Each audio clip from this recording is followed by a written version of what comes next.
12월 6일 금요일입니다. 마켓나우 1부 시작하겠습니다. 임종윤입니다. 고은별입니다. 계엄의 후폭풍으로 증시의 변동성이 연일 이어지고 있습니다.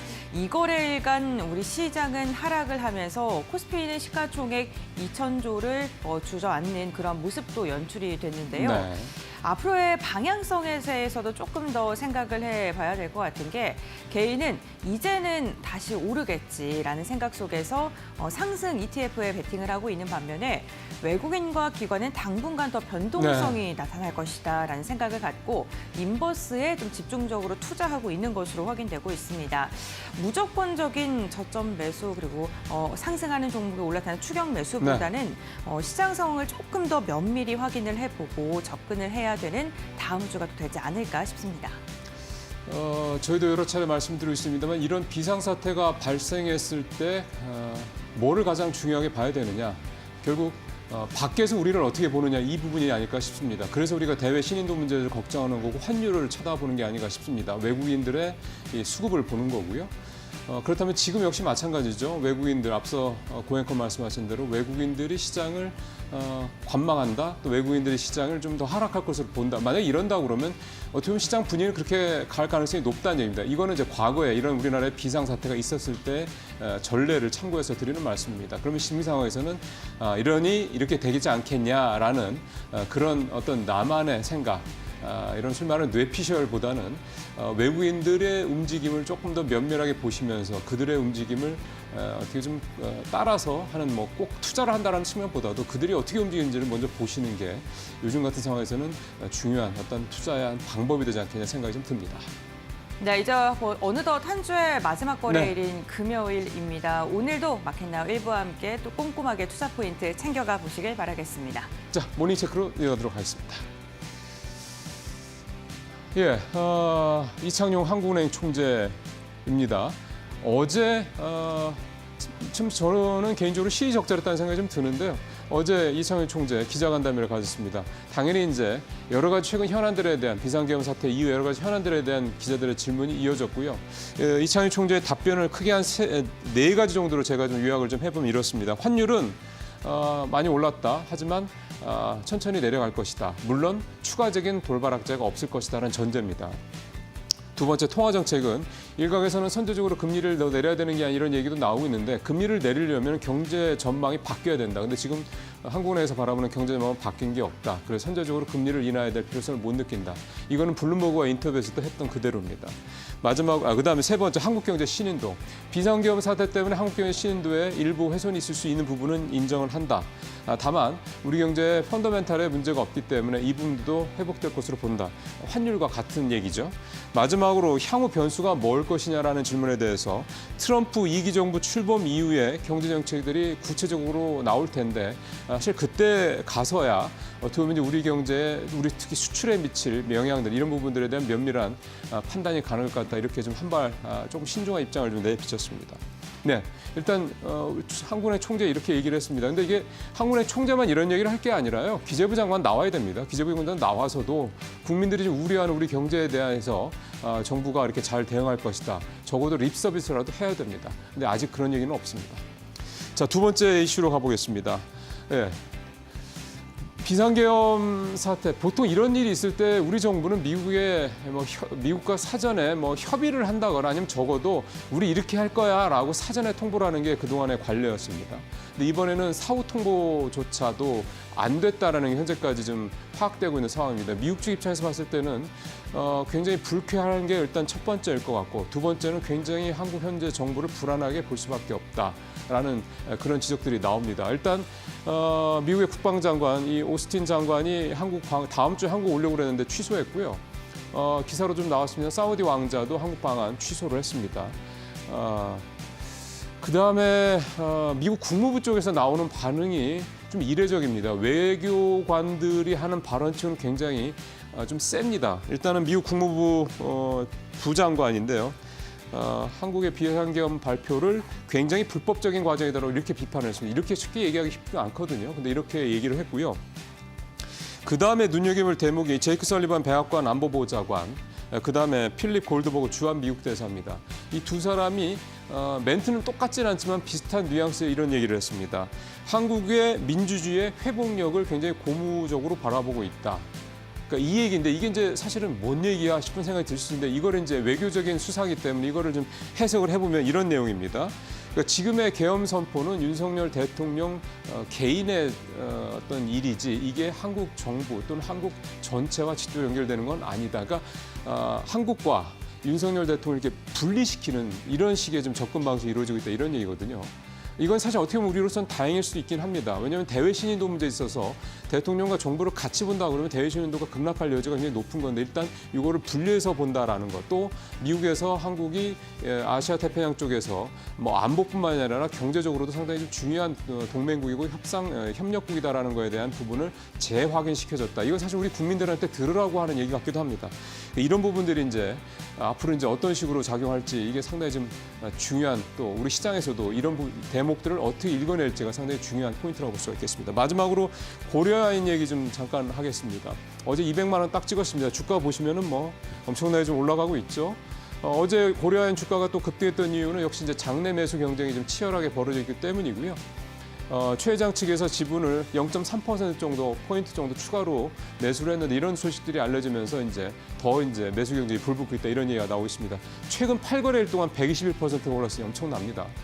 자, 오는 20일 날 주주 명부 폐쇄되고요. 내년 1월 23일에 임수청이 열립니다. 결국은 이번 주주 명부 폐쇄되는 20일 때까지는 계속 이런 상황이 벌어질 가능성이 높다. 이렇게 좀 봐야 될 것 같습니다. 자, 추가로 들어가느냐 고민스럽시겠지만은 이런 상황에서 참 투자한다는 것은 굉장히 리스크가 크다라는 점도 역시 함께 생각하시면서 하셔야 될 것 같습니다. 모닝체크 마치겠습니다.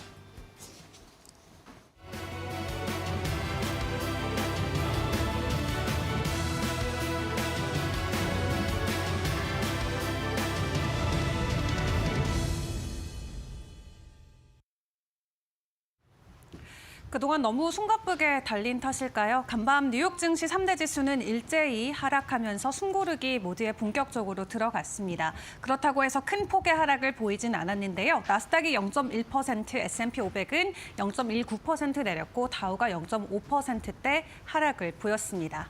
그럼에도 월가에서는 여전히 연말을 향한 긍정적인 낙관 전망치들을 많이 공유를 해주고 있는 모습이고요.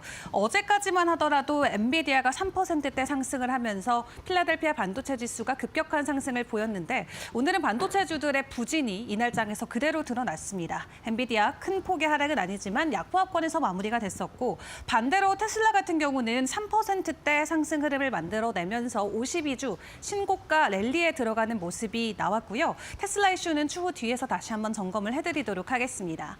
그리고 이날장에서 애플 또한 52주 신고가 장중에 돌파해주는 모습이 나왔는데 이 인도네시아 투자 관련해서 있었던 리스크 어느 정도 좀 해결이 돼가는 것처럼 보입니다. 처음에 이제 1억 달러 투자를 한다고 했을 때 인도네시아 정부 차원에서 거절을 했었다가 10억 달러로 지금 다시 한번 협상 테이블을 만들어 놓고 이야기를 하고 있다는 소식이 전해졌고요. 일단 해당 기대감의 장중에 조금 더 큰 폭의 상승을 보이면서 동일하게 신고가 랠리를 펼쳐갔습니다. 그리고 이번 주는 고용 빅 위크였죠. 여러 고용과 관련된 데이터들 발표가 나왔는데요. 일단 오늘 저녁에 발표되는 고용 보고서가 가장 중요해 보입니다. 이제 FOMC 회의 직전에 있는 마지막 고용 데이터이니만큼 가장 주목을 해보시는 게 중요할 것 같고요. 시장에서 예상하고 있는 고용은 21만 4천 건의 증가와 실업률은 4.2%입니다. 일단 지난주 한 주에 대한 실업보험 청구 건수도 같이 공개가 됐는데요. 일단 신규로 집계된 것은 예상치를 상회하는 수치가 나왔고요. 2주 연속으로 신청하는 계속 신청 청구 건수 같은 경우는 예상치를 하회하면서 일단 두 지표가 서로 엇갈리는 모습을 보여주곤 있습니다. 다만 전문가들은 이번에 보잉의 파업이라던가 허리케인 여파 때문에 10월과 11월 들어서 고용 쪽의 데이터가 좀 변동성이 나오고 있는 점은 유의를 해야 된다라고 코멘트를 남기면서도 본질적으로 고용 쪽에 바뀐 것은 없다라면서 여전히 자신감을 보여주고 있는데 파월 같은 경우도 어제 연설을 통해서 지금 노동시장이 개선이 됐고 하방 리스크가 줄었다라고 직접적으로 고용시장 언급을 하기도 했습니다. 금리 인하를 하지 않겠다라는 코멘트를 내놓진 않았지만 더 신중할 여유가 생겼다라고 하면서 12월 금리 인하에 대한 방향성에 물음표를 찍고 찍게 했는데요. 일단 월가에서 예측하는 것은 70%의 확률로 스물컷 진행한다입니다. 그렇기 때문에 오늘 발표되는 고용 보고서가 마지막 키포인트가 될 수 있는 만큼 데이터 잘 확인을 해보시는 게 중요할 것 같습니다. 자, 그럼 간밤 글로벌에서 보내온 시그널들 오늘 우리 국내 증시에는 어떻게 연결을 시켜볼까요? 앞서 말씀드린 것처럼 테슬라 1년 중 가장 높은 신고가 랠리를 오늘 장에서 펼쳐줬습니다. 서학개미가 가장 사랑하는 종목 중에 하나이기 때문에 또 테슬라에 관련된 수혜주들이 국내 증시에 많이 포진이 돼 있죠. 어떤 변동성이 나올지 지켜보셔야 될 것 같은데 일단 로보택시에 대한 기대감으로 오늘 장중에 4%대 상승 흐름을 보였습니다. 테슬라 엔지니어의 한 영상이 온라인에서 화제가 되면서 로보택시에 대한 기대감이 올라간 건데요. 해당 영상 내용을 확인을 해보시면 엔지니어가 이 사이버캡에 들어가는 부품의 수가 모델 3의 절반밖에 되지 않는다라고 이야기하면서 굉장히 저가형으로 만들 수 있다라는 기대감을 키웠습니다. 실제 일론 머스크 CEO 같은 경우도 $3만 아래에서 사이버캡 제조가 가능하다라는 코멘트를 직접적으로 하기도 했었죠. 그렇기 때문에 사이버캡, 이 로보택시에 대한 기대감이 오늘 장에서는 테슬라의 주가를 52주 신고가까지 끌어올려주는 데 한몫을 했고요. 그리고 중국에서 11월 테슬라의 판매량도 공개가 됐습니다. 직전 월 대비해서 15% 추가적으로 증가폭이 나왔지만 전년 동월 대비해서는 3% 정도 줄어들었기 때문에 해당 수치는 잘 체크를 해보시는 게 중요할 것 같고요. 일단 로보택시에 대한 기대감과 함께 간밤 뱅크 오브 아메리카에서는 테슬라의 목표 주가를 $400까지 상향 조정하는 리포트를 내기도 했습니다. 오늘 관련 수혜주들의 변동성 나올지 같이 지켜보시고 두 번째 이슈는 이제 관세 전쟁과 관련해서 미국 빅테크들이 움직임을 보이고 있다는 것에 우리가 집중을 해야 된다가 될 것 같습니다. 일단 내년 1월 취임 즉시 중국 제품에 추가적으로 10% 관세를 매기겠다라고 이미 지난달에 공언을 했었죠. 근데 여기서 중국이 가만히 있지 않고 추가적으로 대응을 할 것이다라고 시장에서는 전망을 하고 있기 때문에 내년 들어서 본격적으로 미중의 무역 충돌이 격화된다라는 분위기가 고조가 되고 있습니다. 그래서일까요? 최근에 엔비디아는 태국에 이어서 이제 베트남에서도 AI R&D 시설을 개설하겠다라는 소식이 전해졌고요. 메타 같은 경우도 중국에서 만들고 있었던 MR 헤드셋을 베트남으로 이전한다라는 소식까지 함께 전해지면서 미국의 빅테크 기업들이 이제 중국을 피해서 다른 국가들로 논을 돌리는 그런 움직임들이 계속해서 보여지고 있습니다. 그렇기 때문에 이 관세 전쟁을 피할 수 있는 방법, 우리 국내에서도 함께 고민을 해봐야겠죠. 현재 전문가들은 우리가 양산에 직접적으로 참여하는 기업들보다는 간접적으로 기여하는 기업들을 찾아서 함께 투자 방안을 모색해보자라고 이야기를 하고 있는데요. 어제장에서도 반도체 소부장 관련주들이 큰 폭의 상승이 보였었는데 그 안에서도 양산에 간접적으로 기업하고 있는 이 테크윙이라던가 DI, 펜트론 이런 종목들도 주목을 해보시는 게 중요할 것 같습니다. 어제까지도 우리 국내 증시는 부진했습니다. 다만 간밤 뉴욕 증시 3대 지수가 또 일제히 하락했던 부분이 오늘 국내 증시에는 어떤 영향을 줄지도 궁금한데요. 일단 개장 때까지 저희 이데일리 TV와 함께 하시면서 전략들 꼼꼼하게 챙겨보시길 바라겠습니다.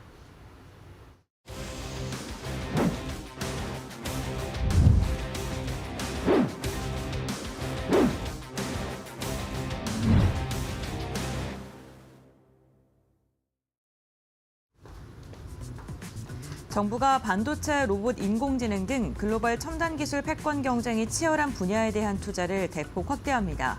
여기에 삼성과 SK는 내년에도 AI 투자를 확대할 예정인데요. 다만 글로벌 상황은 녹록치 않습니다.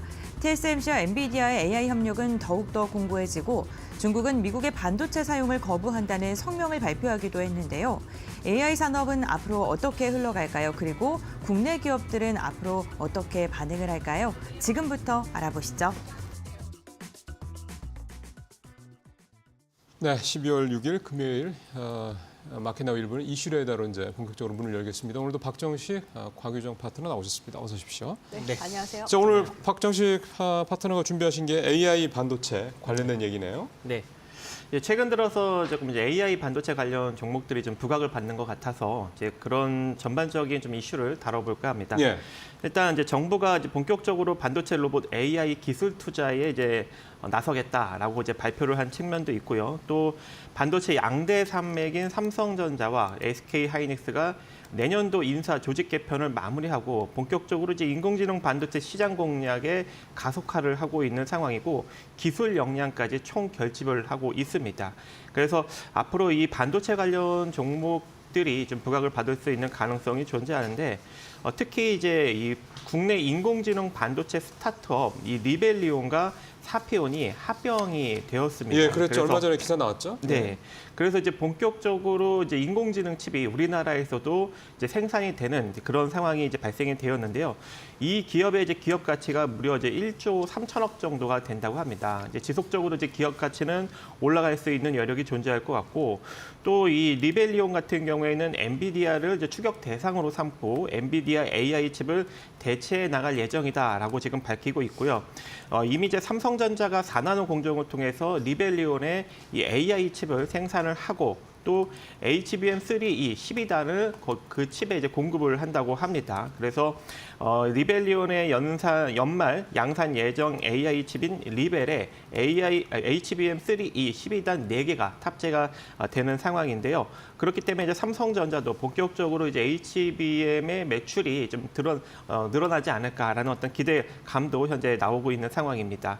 또 이제 이렇게 이제 인공지능 섹터가 좀 부각을 받자 이제 그 관련된 다른 섹터들까지 좀 부각을 받고 있는 상황인데 장비 쪽에서는 이 칠러라는 장비가 부각을 받고 있어요. 이 데이터 센터에 들어가면서 지금 냉각을 해주는 그런 이제 장비인데 이 장비에 이제 과열을 막기 위해서 요즘에 상당히 많이 좀 부각을 받고 있는 상황이죠. 그래서 이제 액침 냉각까지도 이제 같이 부각을 받고 있기 때문에 이 칠러 관련 장비, 즉 액침 냉각 장비를 만드는 종목들도 여러분들이 좀 관심을 가져볼 필요성이 좀 존재할 것 같고 또 국가에서도 이제 본격적으로 여기에 이제 자금을 1,300억 정도를 지원을 하면서 이 기술 역량을 좀 끌어올리고 또 거기에 이제 실증에는 180억 정도로 이제 지원을 해준다라고 이제 언급을 했습니다. 그래서 칠러가 이제 우리나라 수출 시장의 또 핵심 장비가 되지 않을까라고 생각을 하고 있고요. 또 거기에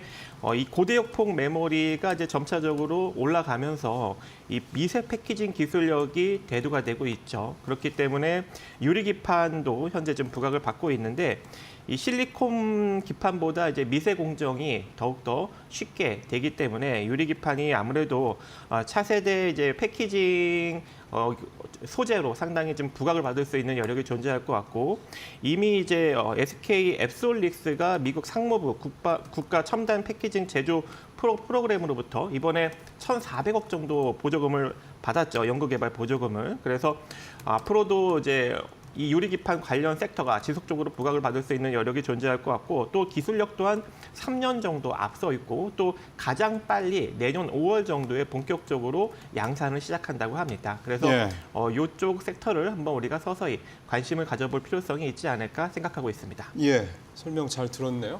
자, 그렇다면 이제 관련주들 한번 살펴봐야 되겠죠. 여기도 뭐 워낙에 좀 방대해서 정리가 좀 필요할 것 같습니다. 권별 앵커. 네, AI 반도체 관련 기업들 또 여러 가지 세분화가 될 수 있을 듯합니다. 오늘은 그 가운데서도 HBM 사업을 영위하고 있는 기업들 5종목을 추려봤습니다. 어제 국내 기업은 AI 산업과 관련된 종목군들이 미증시의 영향을 받으면서 전반적으로 탄력적인 움직임이 나타났고요. 일부 종목은 가격 제한폭까지 상승하기도 했습니다. 대표적으로 오르스 테크놀로지 같은 경우에는요, 어제 결국에는 상한가에 안착하면서 마감하는 데 성공을 했는데요. HBM 관련된 사업을 영위하고 있는 기업이고요. 그 반도체 노광 공정에서 오버레이 계측 장비와 관련된 사업을 영위하고 있습니다. 우선 3분기 실적 괜찮았고요. 4분기까지 마진율, 그러니까 많은 계약을 체결해서 영업이익률과 마진율이 더 개선이 될 것이다라는 긍정적인 전망 나오고 있고요.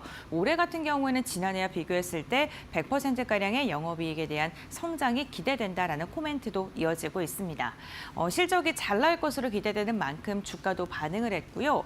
이오테크닉스 같은 경우 2자릿대 강세를 보였고요. 테크윙도 12%가량의 오름세를 보이면서 마감을 했습니다.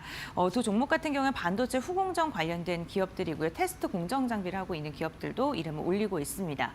이와 함께 HBSP 같은 경우에는요, 무려 6% 이상의 상승을 보이면서 27,900원대까지 주가가 상승하는 데 성공하기도 했는데요. HBSP 같은 경우에도 반도체 전공정 관련된 기업이죠. 다만 목표주가 하향 리포트가 지금 최근에 좀 꾸준하게 나오고 있다는 점은 염두에 두셔야 될 것 같습니다. YC는 8%가량의 오름세를 보이면서 9,630원대의 종가를 체결했는데요. 코스닥 150에 지금 변경에 편입이 됐고요. 이 종목 같은 경우에는 13일 날도 적용이 되기 때문에 이 부분도 한번 체크해 보시면서 시장 대응해 보셔야 될 것 같습니다. 반도체 전반적인 부분 너무나도 크고요. 다만 긍정적인 소식이 또 간밤에 들려졌었죠. SKC 그러니까 자회사인 앱솔릭스 유리기판과 관련되어 있는 기업인데요. 또 미국으로부터 보조금을 확정받았다라는 소식이 전해졌습니다. 그만큼 우리 시장이 대외적인 이슈가 산재하는 가운데서도 기술력을 갖고 또 반도체 분야에서 그러한 독보적인 기술력을 내놓는다면은 보조금에 대한 그런 긍정적인 기대도 해볼 수 있을 것 같은데요. 그렇다면 이런 여러 가지 섹터 가운데서 우리는 어떠한 종목을 선정을 해야 될까요? 지금부터 알아보시죠. 고연뱅크 잘 들었습니다. 그래서 박 전문가님 AI 반도체 관련 종목 어제들 많이 올랐는데 어느 종목 보고 계십니까? 네, ISC를 이제 볼 건데요. 예. SK 계열의 이제 반도체 테스트 러버 소켓을 이제 생산하는 업체입니다. 근데 어제 이제 HBM 관련 장비 관련 종목들이 상당히 좀 많이 올라간 측면이 있기 때문에 아무래도 이제 이쪽 섹터에 전부 다 좀 엮여야 좀 긍정적인 상승력을 좀 보일 것 같아서 이 두 가지에 다 엮인 종목이 이제 ISC가 될 것 같은데요. 일단 올해부터 본격적으로 이제 HBM3E의 이 테스트 소켓을 이제 개발을 완료해서 납품을 이제 할 예정이고 또 유리기판 테스트 소켓 와이더 G를 또 개발을 또 완료해서 이제 유리기판 관련으로도 또 납품이 될 예정입니다. 그래서 고대역폭 메모리와 그리고 유리기판 전부 다 지금 엮여 있는 그런 상황이고 또 실적도 이제 전년에는 다소 좀 부진했지만 올해 이제 3분기 실적이 나온 것을 보면은 매출이 504억 원 그리고 영업이익이 138억 원을 기록을 하면서 매출이 일단 53.1%나 증가가 되었고요. 전년 동기 대비. 그리고 영업이익은 흑자 전환했습니다. 그래서 대규모로 일단 흑자 전환하면서 본격적인 턴어라운드를 보여주고 있는 그런 상황이기 때문에 주가도 이제 바닥을 다지고 서서히 올라갈 수 있지 않을까 기대를 해봅니다. 네. 어제도 한 10% 정도 상승력이 14% 정도 고가를 형성하면서 이제 상승력이 나왔는데 추가적인 상승력도 충분히 나올 것으로 보여지고 있기 때문에 오늘 만약에 소폭 좀 조정을 받게 된다면 여러분들이 55,500원 이하로 54,000원 정도까지 좀 분할로 모아가시는 전략이 필요할 것 같고요. 여기서 이제 재차 상승력이 나타난다면 최소한 73,000원 정도 자리까지는 상승력을 이어가지 않을까 생각을 해봅니다. 예. 자, 우리 곽 파트너님은 어떤 종목 보고 계세요? 네, 저는 에이징랜드 가지고 왔는데요. 네. 에이징랜드 같은 경우에는 항상 앞에 이 키워드가 붙더라고요. 국내 유일의 TSMC 디자인 하우스 협력사. 이런 예.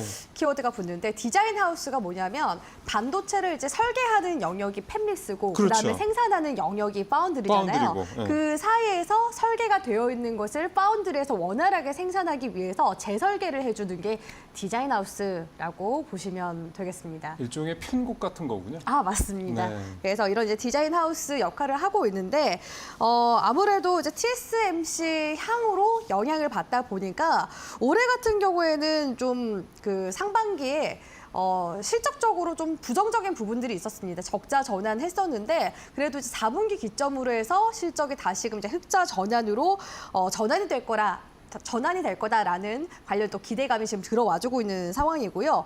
TSMC뿐만 아니라 에이징랜드는 거의 주 고객사가 팹리스사이다 보니까 거의 이제 고객사를 한 70여 개 정도 팹리스사를 보유하고 있는 중이라고 볼 수 있을 것 같고요. 이 팹리스 시장 중에서 가장 큰 규모의 시장을 가지고 있는 국가가 대만이라고 볼 수 있는데 이 대만 쪽에도 R&D 센터를 설립해서 본격적으로 대만 시장에도 진출을 했습니다. 그래서 최근 같은 경우에는 11월 달에 대만의 이지스테크라는 팹리스 기업과 같이 함께 AI 고성능 컴퓨팅 서버 칩을 같이 함께 공동 개발한다라는 관련 이슈가 나오기도 했었고요. 특히나 또 SK 하이닉스 향도 수혜도 볼 수 있는 기업이라고 볼 수가 있습니다. 최근에 삼성전자 같은 경우에는 HBM에서는 아무래도 좀 선두를 뺏기긴 했지만 CXL 같은 경우에는 계속 좀 선점해 나가기 위해서 설계부터 양산까지 전 공정을 삼성전자 내에서 진행을 하고 있거든요.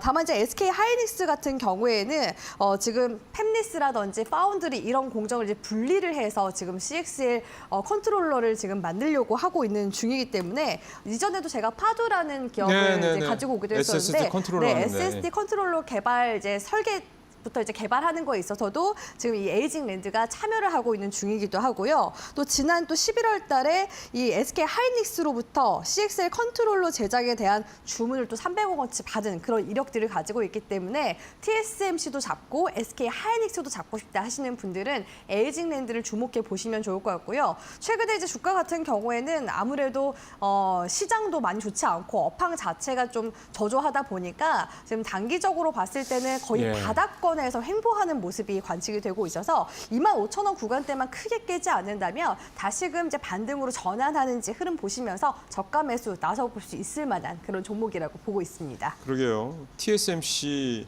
디자인하우스 협력사라는 것도 그렇고 SK 하이닉스와 이제 CXL까지 차세대 이 기술까지 지금 협력을 한다니까 이런 분들이 확실하게 이제 이 소위 말하는 엔비디아 생태계에 들어가 있는 그런 국내 회사다 이렇게 좀 볼 수가 있겠습니다.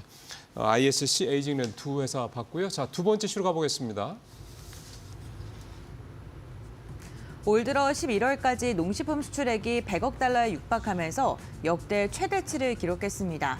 이 가운데 라면은 11억 4천만 달러를 수출하며 최초로 10억 달러를 넘어서는 기염을 토해냈는데요.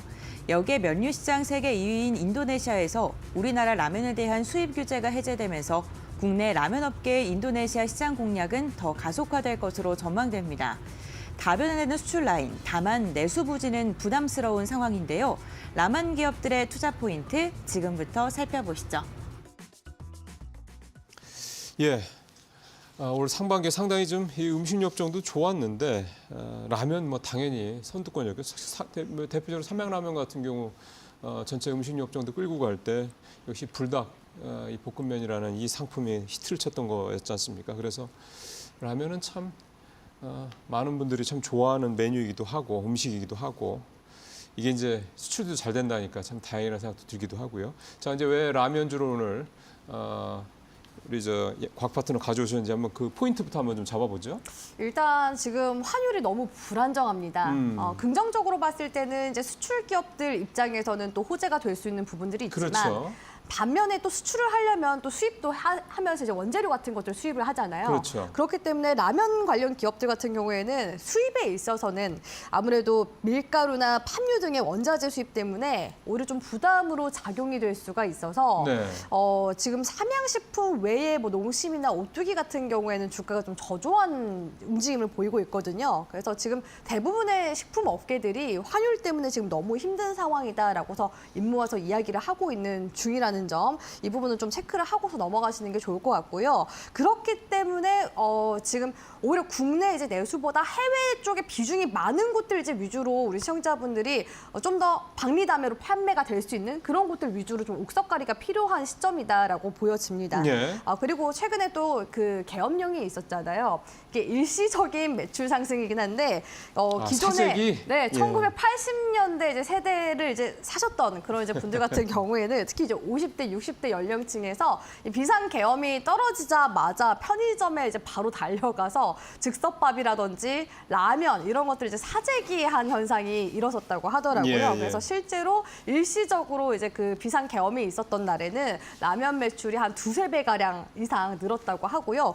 온라인 이커머스 주문 역시도 이런 이제 생수라든지 즉석밥, 라면 쪽에 주문이 쏟아졌다고 합니다. 그래서 지금 이제 식음료품도 어떻게 보면은 이번 이제 전국에서 약간의 반사이익을 볼 수 있지 않을까라는 그런 네. 이제 이야기도 살짝 좀 들려오고 있긴 한데요. 사실 이 라면 관련주 하면은 이제 수출에 대한 부분을 빼놓을 수가 없을 것 같은데 이 라면 수출액이 2020년도경에는 이제 6억 달러 정도였었는데 올해 10월 기준으로 이미 지금 10억 달러를 넘기게 되면서 계속해서 또다시 최고 실적을 지금 경신해 나가고 있습니다. 계속해서 이제 내수 시장 같은 경우에는 많이 좀 부진한 상황이기 때문에 이 고물가와 경기 침체 탓에 해외 실적 개선분을 최근에는 거의 국내 쪽에서 갉아먹고 있는 네. 그런 이제 한국이라고 볼 수 있을 것 같고요. 일례로 이제 오뚜기 같은 경우에는 내수 비중이 거의 한 90%가 넘습니다. 네. 해외 매출 비중이 낮은 편이거든요. 그러다 보니까 라면 3사 대표적인 라면 3사 중에서 주가 역시도 좀 부진한 움직임이 좀 계속해서 나와주는 것 같다라고 말씀드릴 수 있을 것 같고요. 확실히 지금 해외 비중이 가장 높은 곳은 삼양식품이라고 볼 수가 있습니다. 삼양식품의 해외 비중이 지금 현재 77% 정도에 달한다라고 볼 수 있을 것 같고요. 그렇기 때문에 라면 3사 관련주 중에서도 여전히 지금 대장격으로서의 지위와 주가 상승률 굉장히 강하게 보여주고 있다라고 볼 수가 있을 것 같습니다. 농심도 이제 뒤따라가긴 하거든요. 네. 농심 같은 경우에도 뭐 대표적인 신라면이 또 여러 가지 또 그 시리즈가 많이 나오고 있는 중이기 때문에 해외에서 호평을 얻고 있는 중이기도 하고, 다만 해외 비중 같은 경우에는 37% 정도여서 아직 삼양식품에 많이 미치지는 못한다라고 볼 수가 있겠습니다. 그리고 이제 해외 매출 비중에 대해서 제가 말씀을 드렸었는데, 이 해외 매출 비중을 또 너무 맹신하는 것도 조금 그 경계를 하는 게 중요하다라는 그런 목소리도 있거든요. 왜냐하면 국내 매출 증가폭이 해외 매출 증가폭보다 낮을 경우에는 오히려 이렇게 해외 매출 비중이 좀 높아지는 그런 착시가 일어날 수도 있어요. 비중을 가져가는 거니까. 네. 그렇기 때문에 해외 배중 수치가 이제 유의미한지 그런 부분들도 잘 따져보시면서 계속해서 옥석 가리기 해나가시는 게 중요한 포인트라고 보고 있습니다. 예, 실제로 해외에서 얼마나 매출을 올리는지 포인트가 하나가 있고, 그러니까 결국 이제 이게 이제 환율과 관련돼서 좀 리스크를 덜어야 되는 측면이 중요한 거니까요. 네. 또 하나는 현지 생산 비중이 어느 정도인지, 또 현지 생산을 할 수 있는 어떤 그런 인프라를 잘 구축해 놓은 회사인지, 이런 부분들을 좀 참고하셔야 될 필요가 있겠습니다. 자, 라면 관련주들 한번 좀 보죠. 자, 고은별 앵커. 네, 라면과 관련된 기업들의 흐름 함께 확인해 보도록 하겠습니다. 우선 해외 매출 비중이 가장 큰 삼양식품 어제도 상승을 했습니다. 삼양식품은 지난달 기관의 매수세가 꾸준하게 유입됐고요. 이달 들어서도 기관이 연일 매수가 들어오고 있는 상황입니다. 주가도 반응하면서 4거래일 연속 상승 마감하는 데 성공을 했는데요. 수출이 많이 늘었습니다. 2년 전과 비교했을 때 2배가량 증가를 했고, 그에 따라서 실적 역시나 긍정적으로 지금 찍히고 있는 상황입니다. 삼양식품과 함께 움직이는 불닭볶음면의 소스를 제공하는 업체이죠. S&D 같은 경우에도 굉장히 탄력적인 움직임이 나타나고 있고요. 역시나 마찬가지로 메이저 수급이 유입이 되면서 5거래일째 주가가 상승을 하고 있는 상황입니다. 전일에도 8%가량 강한 상승 나왔고요. 삼양식품이 오를 때 함께 동반돼서 상승하는 경향이 있는데, 아무래도 시가총액이 조금 더 작다 보니까 훨씬 더 탄력적으로 움직인다는 점, 변동성이 크다는 점 체크해 보셔야 될 것 같습니다. 농심 같은 경우에는 0.8%가량 밀리면서 마감을 했습니다. 다만 농심이 인도네시아 시장 공략에 조금 더 힘을 쏟고 있고, 미국의 공장을 갖고 있기 때문에 이로 인해서 관세에 대해서 조금 더 유리할 수 있다라는 분석은 나오고 있고요.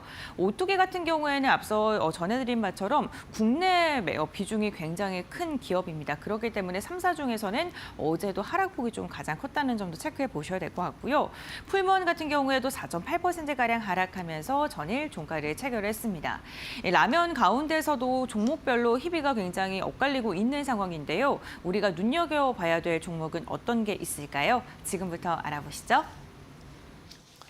예, 라면주 좋습니다. 아침부터 참 반가운 이름이기도 합니다. 자, 그럼 이제 라면주 한번 보죠. 사실은 라면을 직접 생산하는 회사들은 그렇게 많은 건 아니기 때문에 라면주 조금 더 좁혀서 볼 수 있을 것 같습니다. 저 우리 곽 파트너님 어느 종목 가져오셨어요? 네, 삼양식품 가지고 왔고요. 대장주네요. 네, 삼양식품이 지금 한 2거래일 정도 흐름도 좋고, 또 삼양식품에 또 파생되어 있는 불닭볶음면 또 소스를 만드는 기업인 S&D 같은 경우에도 어제 급등세가 한번 나와줬기 때문에 계속해서 관련 흐름들이 좀 연속성을 만들어 나가지 않을까라는 기대감에 삼양식품을 가지고 왔고요. 삼양식품 같은 경우에는 최근에 매출 실적이 1조 6천억 정도 됩니다. 그런데 지금 시가총액이 어느 정도 되냐면요. 4조 6천억 정도 되거든요. 근데 식품주 중에서 대장주라고 볼 수 있는 기업이 CJ제일제당이라고 볼 수가 있는데, CJ제일제당 같은 경우에는 올해 컨센서스가 약 30조가 안 되게 나오는데 시가총액이 삼양식품보다 좀 모자란 그런 수준입니다. 그만큼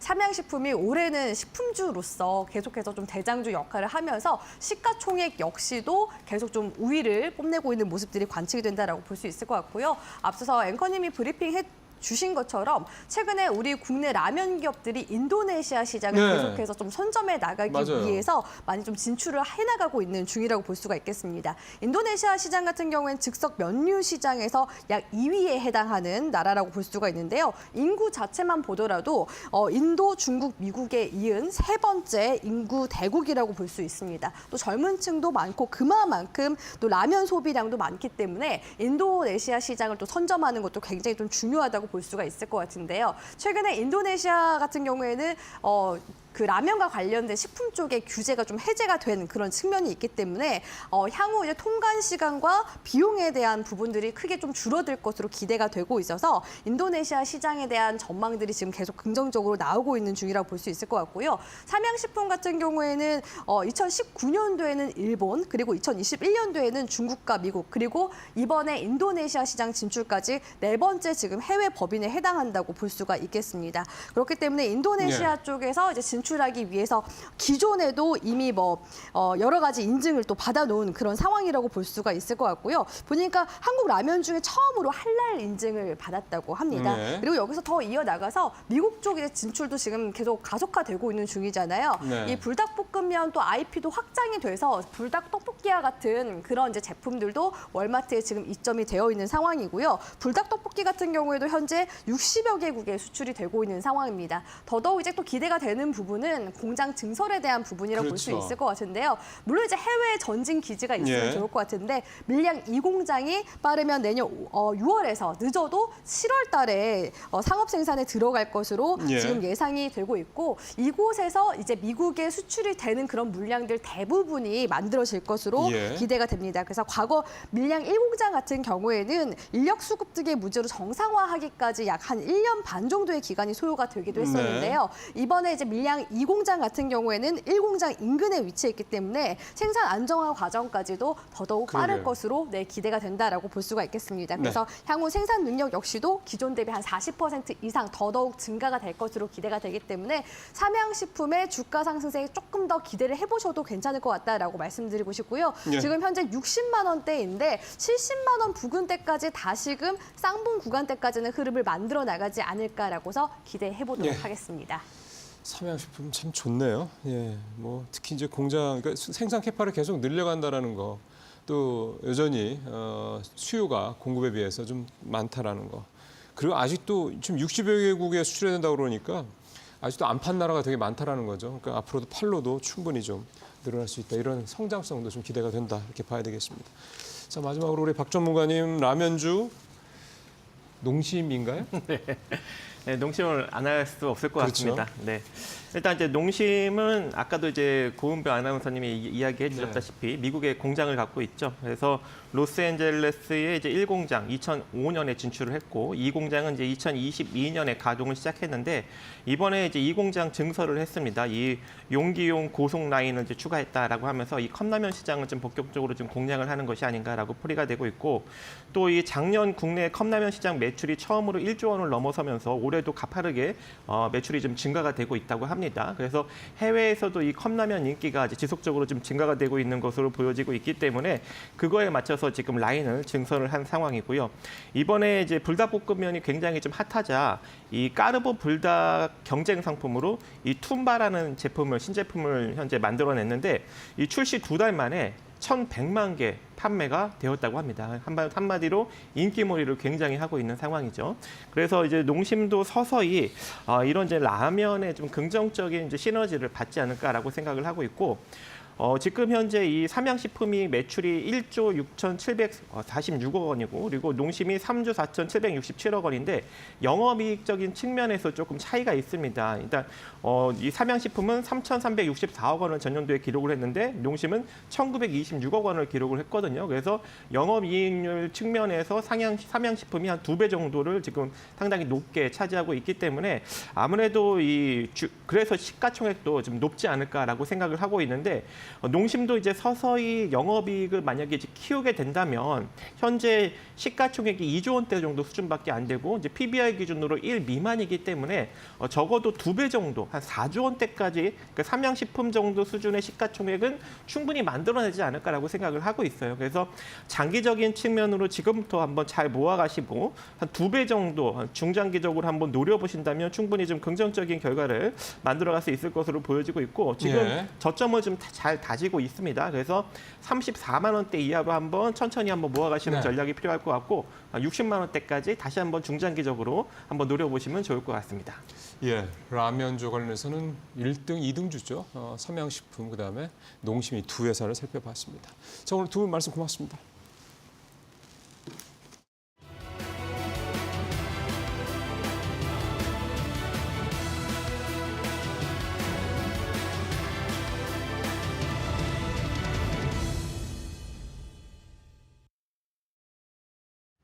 네, 마켓 리포트 시간입니다. 오늘도 두 종목 함께 살펴볼 텐데요. 가장 먼저 화신입니다. 하나증권에서 5일자로 발간했고 배터리팩 케이스는 시작, 미국과 인도는 내년 하반기라고 제목을 달았습니다.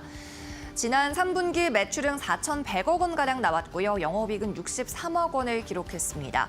한국에서는 매출액이 증가했는데요. 다만 인도, 미국, 중국 그리고 브라질 등에서 일제히 감소했습니다. 한국에서는 배터리팩 케이스 공장이 양산에 들어가면서 매출 증가가 있었는데 여타 다른 해외 지역에서는 환율의 영향도 좋지 않았고요. 그리고 고객사의 생산도 줄어든 영향을 받았습니다.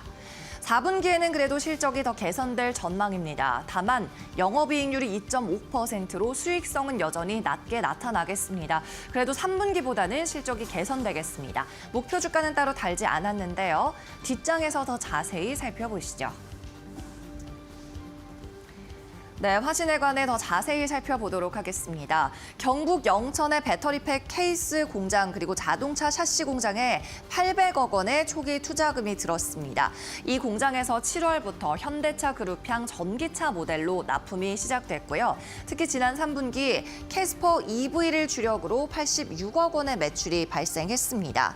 해당 공장에서 내후년부터는 연간 1,000억 원의 매출이 기대되는 상황인데요. 특히 내년에 EV4의 추가 모델 출시 등이 있기 때문이죠.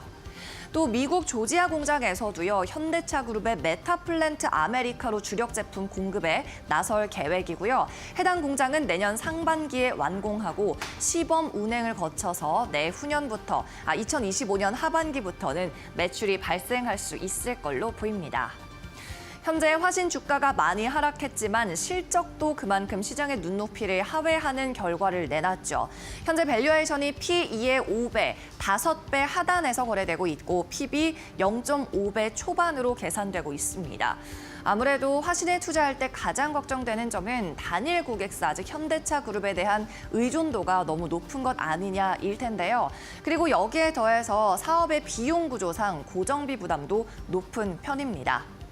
하지만 이 같은 점이 반대로 신차를 고객사에서 출시했을 때 그 믹스 효과를 고스란히 가져갈 수 있다는 점을 긍정 요인으로 들었고요.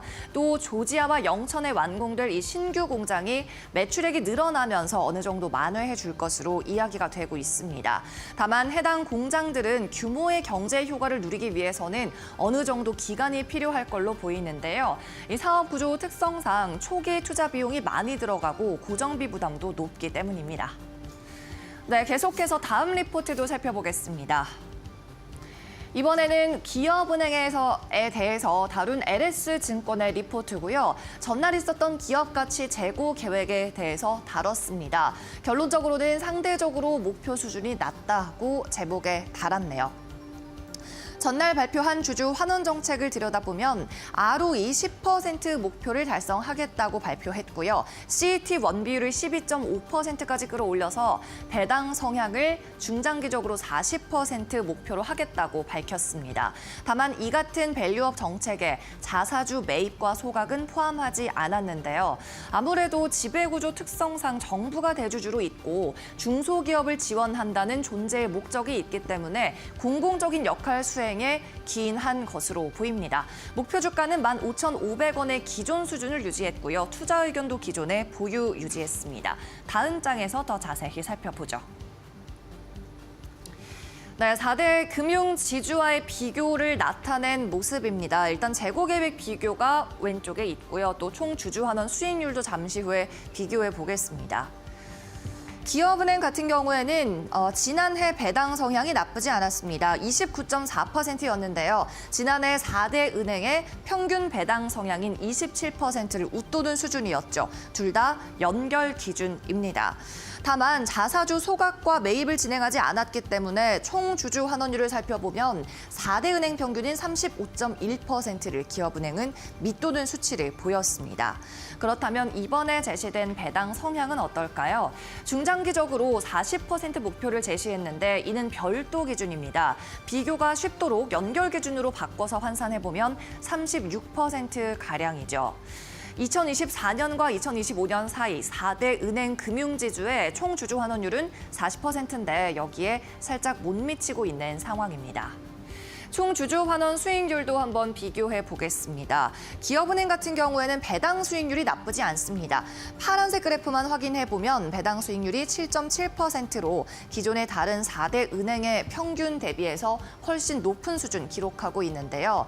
그러나 이 하늘색 그래프의 모습을 확인해 보시면 자사주 소각을 포함한 총 수익률이 되겠습니다. 이 하늘색 그래프의 상단과 비교해 봤을 때는 평균 대비 1%포인트가량 낮게 나타나고 있는 상황이죠.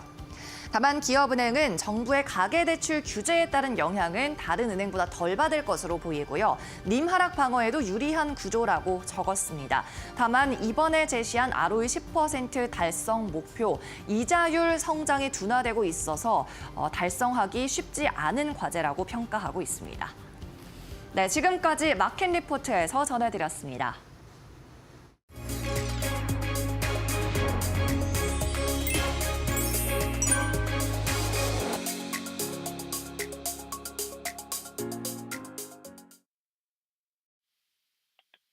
네, 안녕하세요. 반갑습니다. SK증권 서영원 차장입니다.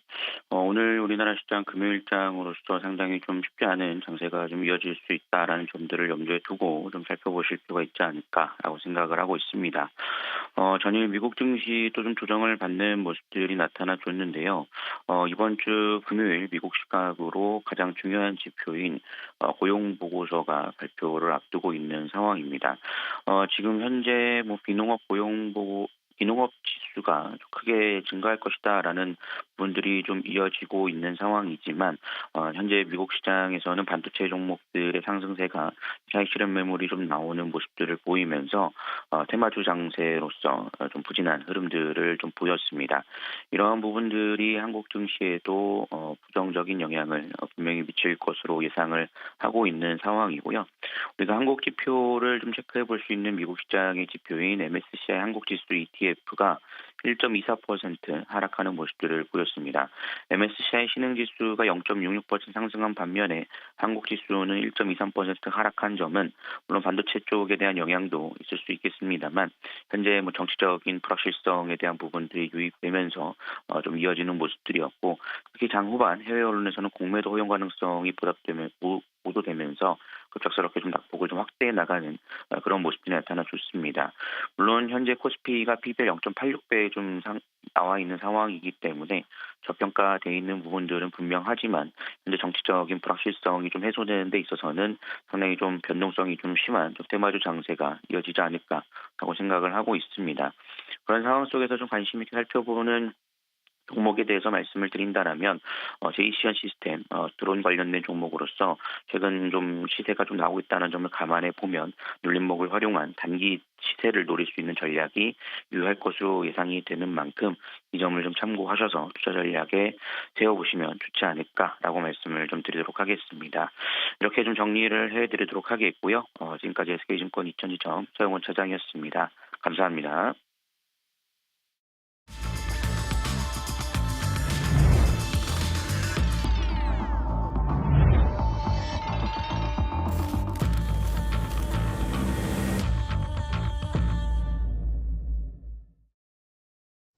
네, 8시 딱 50분 지금 됐습니다.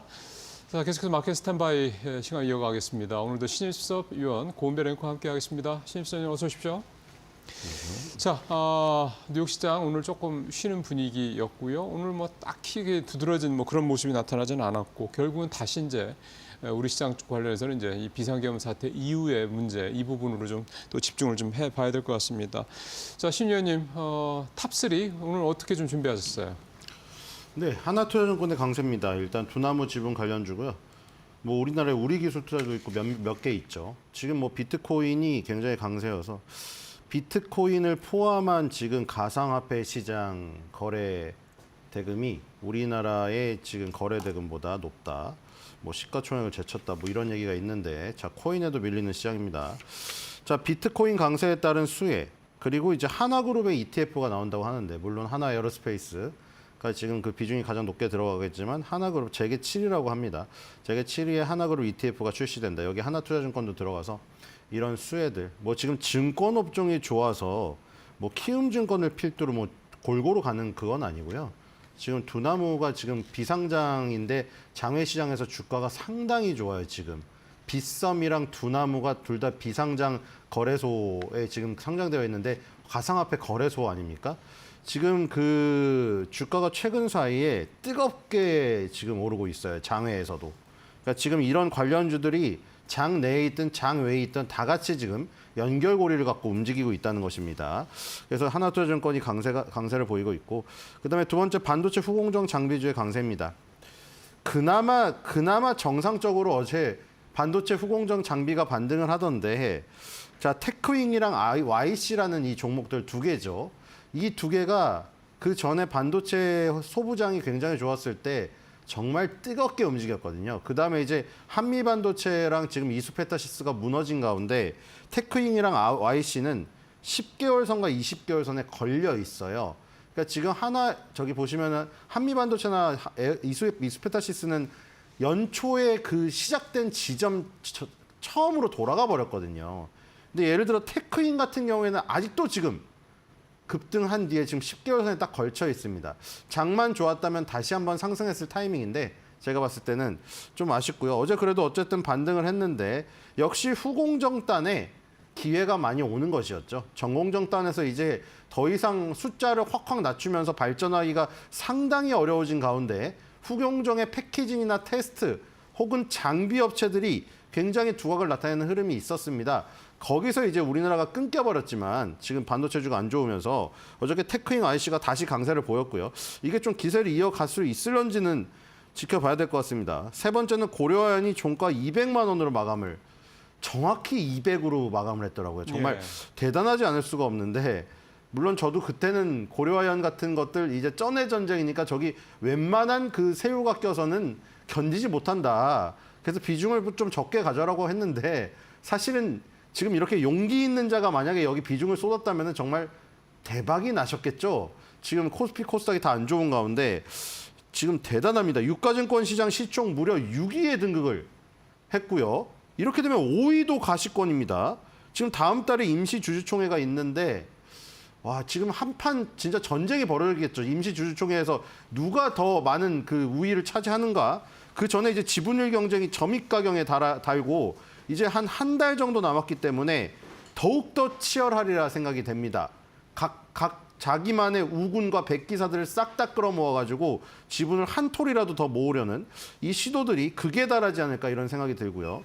그렇게 되면 이제 200만 원이란 마디지수대를 돌파했기 때문에 어디까지 갈지 알 수가 없습니다. 아예 위에 어떤 그 전고점이라던가 저항이 아예 없습니다. 지금 완전히 역사적 신고가거든요. 빈 도화지기 때문에 그냥 이제 수급이 그려 나가는 대로 갈 수가 있는 상황입니다. 정말 뭐 지금 이런 상황 속에서 고려아연을 가지고 계신 분들은 정말 행복의 비명을 지르고 있지 않을까 이런 생각이고 용기 있게 접근하셨던 분들 자신의 용기에 대한 대가로 챙기는 거니까 뭐 응원하겠습니다. 고려아연 같은 경우는 저도 아침에 모닝체크에서 말씀을 드렸는데 이게 20일 날 주주명부 폐쇄되잔 말이에요. 그럼 그때까지는 계속 이런 상황이 벌어질 수 있을 것이다. 이렇게 봐도 될까요? 그렇죠. 지금 6위를 넘었네요. 6위를 넘어서서 현대차마저 제치고 5위가 됐습니다. 네, 그래가지고 지금 대단한 시세인데 끝까지 계속 되지 않을까요? 지금 그 MBK 측도 그렇고 이 최윤범 회장 측도 그렇고 그쵸 물러설 수 없는 싸움. 이 정도까지 왔는데 여기서 빠진다는 거는 지금 말이 안 되기 때문에 이게 뭐 이론상으로는 뭐 여기서도 예. 훨씬 더 갈 수 있는 상황. 네, 이제 모르겠습니다. 이제 자 여기서는 이제 그쵸. 그러니까 이를테면은 모멘텀이 좀 살아있다는 얘기잖아요. 네, 계속 살아있죠. 이게 네 이제 다 본인들의 판단입니다. 본인들이 감당할 수 있을 만큼 네. 가져가는 지금 이제 시세라. 네. 어떻게 뭐 이론적으로 설명도 안 되고요. 이거는. 그리고 그렇죠? 지금 실적이나 예. 기술적 분석 아무것도 작용하지 않습니다. 지금 그냥 예. 돈의 힘으로 맞아요. 밀어붙이는 것이라 아무 의미가 없어요. 분석이 의미가 없고요. 자신이 감당할 수 있는 만큼 베팅하여서 가져갈 수 있는 그런 지금 시세라고 생각이 됩니다. 그 앞에 처음에 얘기했던 하나투자증권도 이게 사실은 STO 관련주도 엮이고 비트코인 관련주로도 엮이고 그러다 보니까 이 굉장히 강하다라는 말씀을 좀 들었는데 이것도 사실 그럼 모멘텀이 일단 이런 식이라면 계속 비트코인 가격이 오른다 그러면 이것도 역시 모멘텀이 계속 살아서 간다 이렇게 봐도 될까 싶네요. 그렇죠. 항상 같이 움직였었고 비트코인이 지금 뭐 트럼프 취임 때 1월 달까지는 계속 모멘텀이 살아있기 때문에 얘도 한 달이 남은 거죠. 그러니까 고려아연이라던가 지금 그 비트코인이 전부 모멘텀이 한 달 정도 다 남아 있어요. 트럼프 취임도 1월 달이고요. 아까 전에 말씀드린 고려아연의 지금 그 주주총회도 1월 달이기 때문에 아직도 모멘텀은 한 달 동안 팔팔 살아있다고 보시면 될 것 같습니다. 자 그렇다면은 일단 다른 거에 비해서는 그래도 좀 뭔가 방향성이 선명한 종목들이다 이렇게 좀 봐야 될 것 같습니다. 물론 시야는 정해져 있다라는 점이 되겠고요. 자 이제 8시 57분 다 돼갑니다. 이제 동시효과 상황 오늘도 역시 중요한 또 하루가 될 것 같습니다. 고은별을 통해서 상황 살펴보겠습니다. 네, 12월 6일 금요일장 국내 증시 예상 체결 지수 함께 확인을 해보겠습니다. 이번 한 주 정말 다양한 일들이 있었고요. 이로 인해 국내 증시의 변동성도 컸었습니다.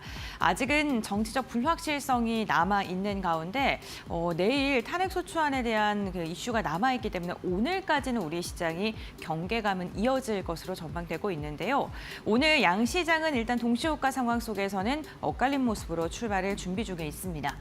유가증권 시장은 0.24%가량 상승 출발이 예상되고 있는 반면에 코스닥은 0.81%가량의 하락 출발을 준비 중입니다. 오늘 과연 주요 지수 이 두 지수가 마지막까지 어떠한 움직임을 보여줄지 살펴봐야 되는데 어제 양지수 상승 출발했지만 결국에는 반락으로 마감했기 때문에 마감 종가 상황까지는 시장의 변동성을 염두에 두셔야 될 것 같습니다. 그렇다면 유가증권 시장 시가총액 상위 종목군들부터 함께 확인해 보시죠. 1위부터 5위입니다. 우선 1위부터 5위를 살펴보게 된다면요. 삼성전자는 0.19%가량 상승, 그리고 SK하이닉스는 1% 이상의 상승 출발 예상되고 있습니다.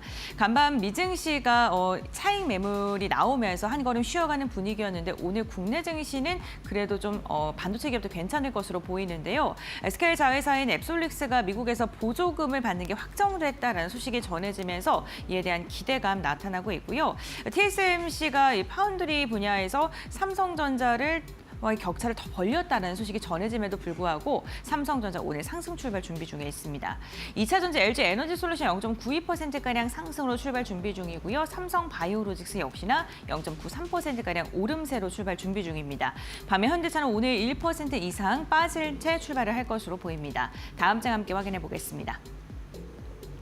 네, 고려아연의 시세가 오늘도 이어집니다. 6% 이상 강한 상승으로 출발될 것으로 보이고요. 결국에는 210만 원 선도 웃돌면서 출발을 준비 중에 있습니다. 셀트리온 보합권, 기아도 보합권이고요. KB금융이 오늘도 내려갑니다. 3% 이상 빠지면서 금융주들의 외국인의 이탈 지속적으로 나오고 있는데요. 오늘도 한 걸음 쉬어가는 분위기입니다. 다음은 코스닥 함께 확인해 보시죠. 네, 테슬라가 52주 신고가를 기록했습니다. 에코프로 그룹주들은 오늘 좀 시세를 내지 못할 것으로 보이고요. 바이오주들의 움직임 괜찮은데 HLB가 에코프로를 넘어서면서 총 3위권에 지금 움직임을 갖고 가고 있는 상황이죠. 0.9% 오늘도 상승 출발 준비 중에 있고요. 알테오젠 1% 이상 상승으로 출발될 것으로 보입니다. 오늘 2차 전지는 테슬라의 훈풍을 좀 받지 못하는 모습인데요. 과연 개장 직후에도 이러한 모습을 보여줄지 확인을 해보셔야 될 것 같고요. 리가켄 바이오는 오늘 약보합권 출발 예상됩니다. 국내 증시 출발합니다.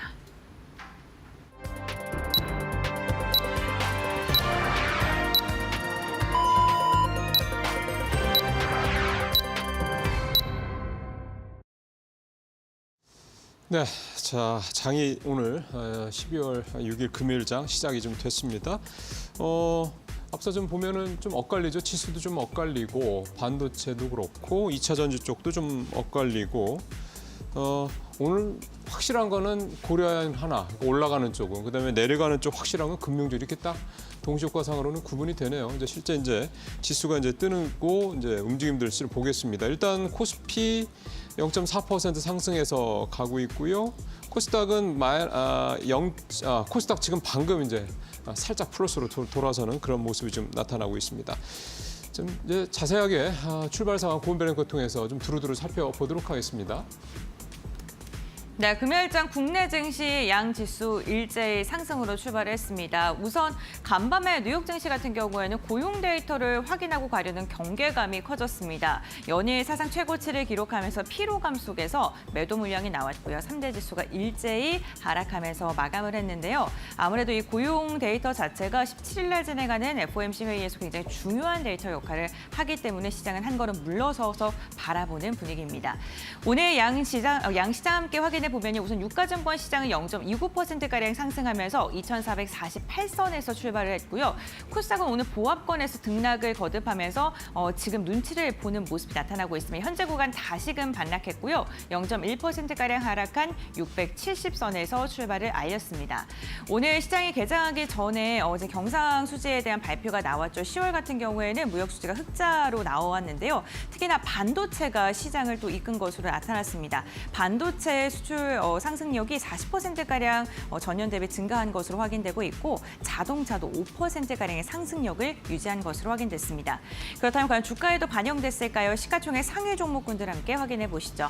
유가증권 시장 1위부터 5위입니다. 오늘 삼성전자는 오늘 0.74%가량 상승으로 출발했지만 SK하이닉스는 동시효과와는 사뭇 다릅니다. 0.75%가량 하락으로 출발을 했습니다. 어제 국내 증시가 흔들리는 가운데서도 반도체 기업들의 흐름 괜찮았고요. 특히나 SK하이닉스가 강세를 보였었는데 오늘은 미증시에 영향받으면서 하이닉스는 한 걸음 쉬어가는 분위기입니다. 자회사의 보조금 수령에 대한 긍정적인 이슈에도 불구하고 오늘은 0.52%가량 하락으로 출발했고요. LG 에너지솔루션 2% 이상의 강한 상승 나옵니다. 테슬라가 로보택시에 대한 기대감 속에 신고가를 도급하였고요.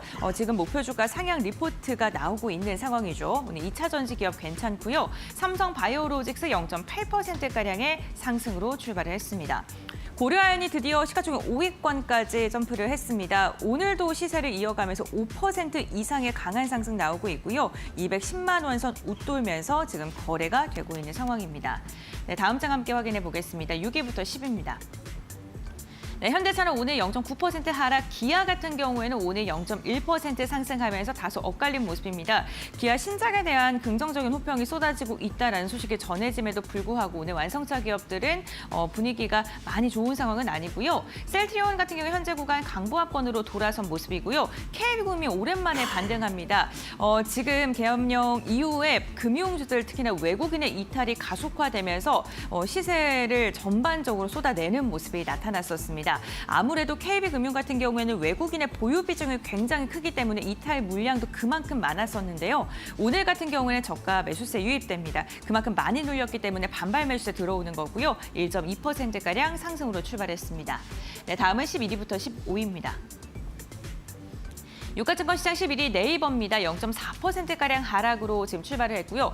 신한지주도 오늘 2% 이상 상승으로 출발을 했습니다. 포스코홀딩스 0.75%가량 오름세, 현대모비스는 0.85%가량의 상승으로 출발했고요. 삼성물산이 오늘 0.6%가량의 오름세가 나오고 있는데 이슈가 하나 있습니다. 스웨덴에 있는 기업과 MOU를 체결했다. 소형모듈 원전에 대한 기대감 지금 주가에 반영되고 있는 모습입니다.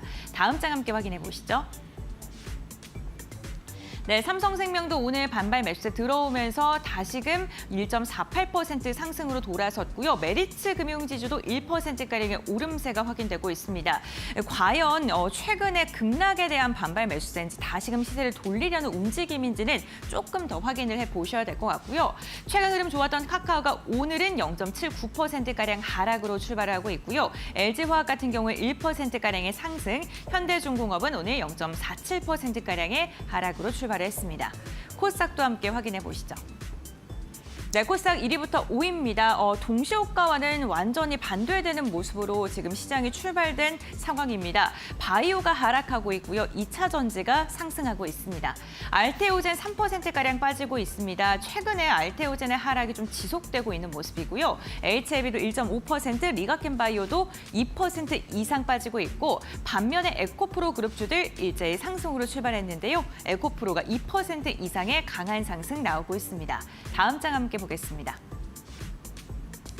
네, 지금 휴젤, 엔캠, 클래시스 같은 경우에 일제히 하락으로 출발을 했습니다. 의료 미용 관련돼서 지금 클래시스 같은 경우에는 5일 차트를 보게 되면은 단계적으로 좀 조정을 받고 있는 모습이고요. 엔터조 흐름 괜찮습니다. JYP 엔터 0.28% 오랜만에 반등하고 있고 레인보우 로보틱스가 0.76%가량의 오름세가 확인되고 있습니다. 역시나 테슬라와 관련돼서 긍정적인 이슈가 있을 때 로봇 관련 기업들도 최근에 함께 연동돼서 움직인다는 점 확인해 보셔야 될 것 같습니다.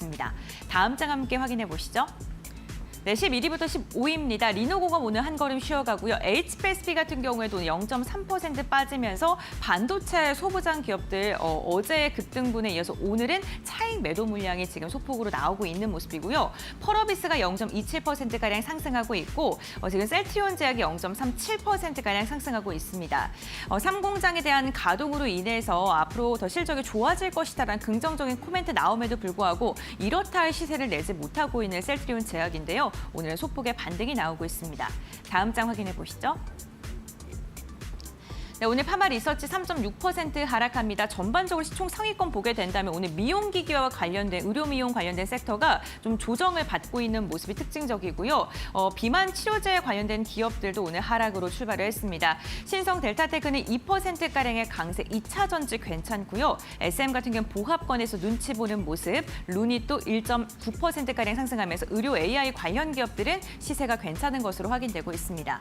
이렇게 개장 직후 출발 상황 함께 확인해 봤고요. 신일섭 위원과 함께 오늘 개장 직후에 눈여겨볼 만한 이야기들 살펴보시죠.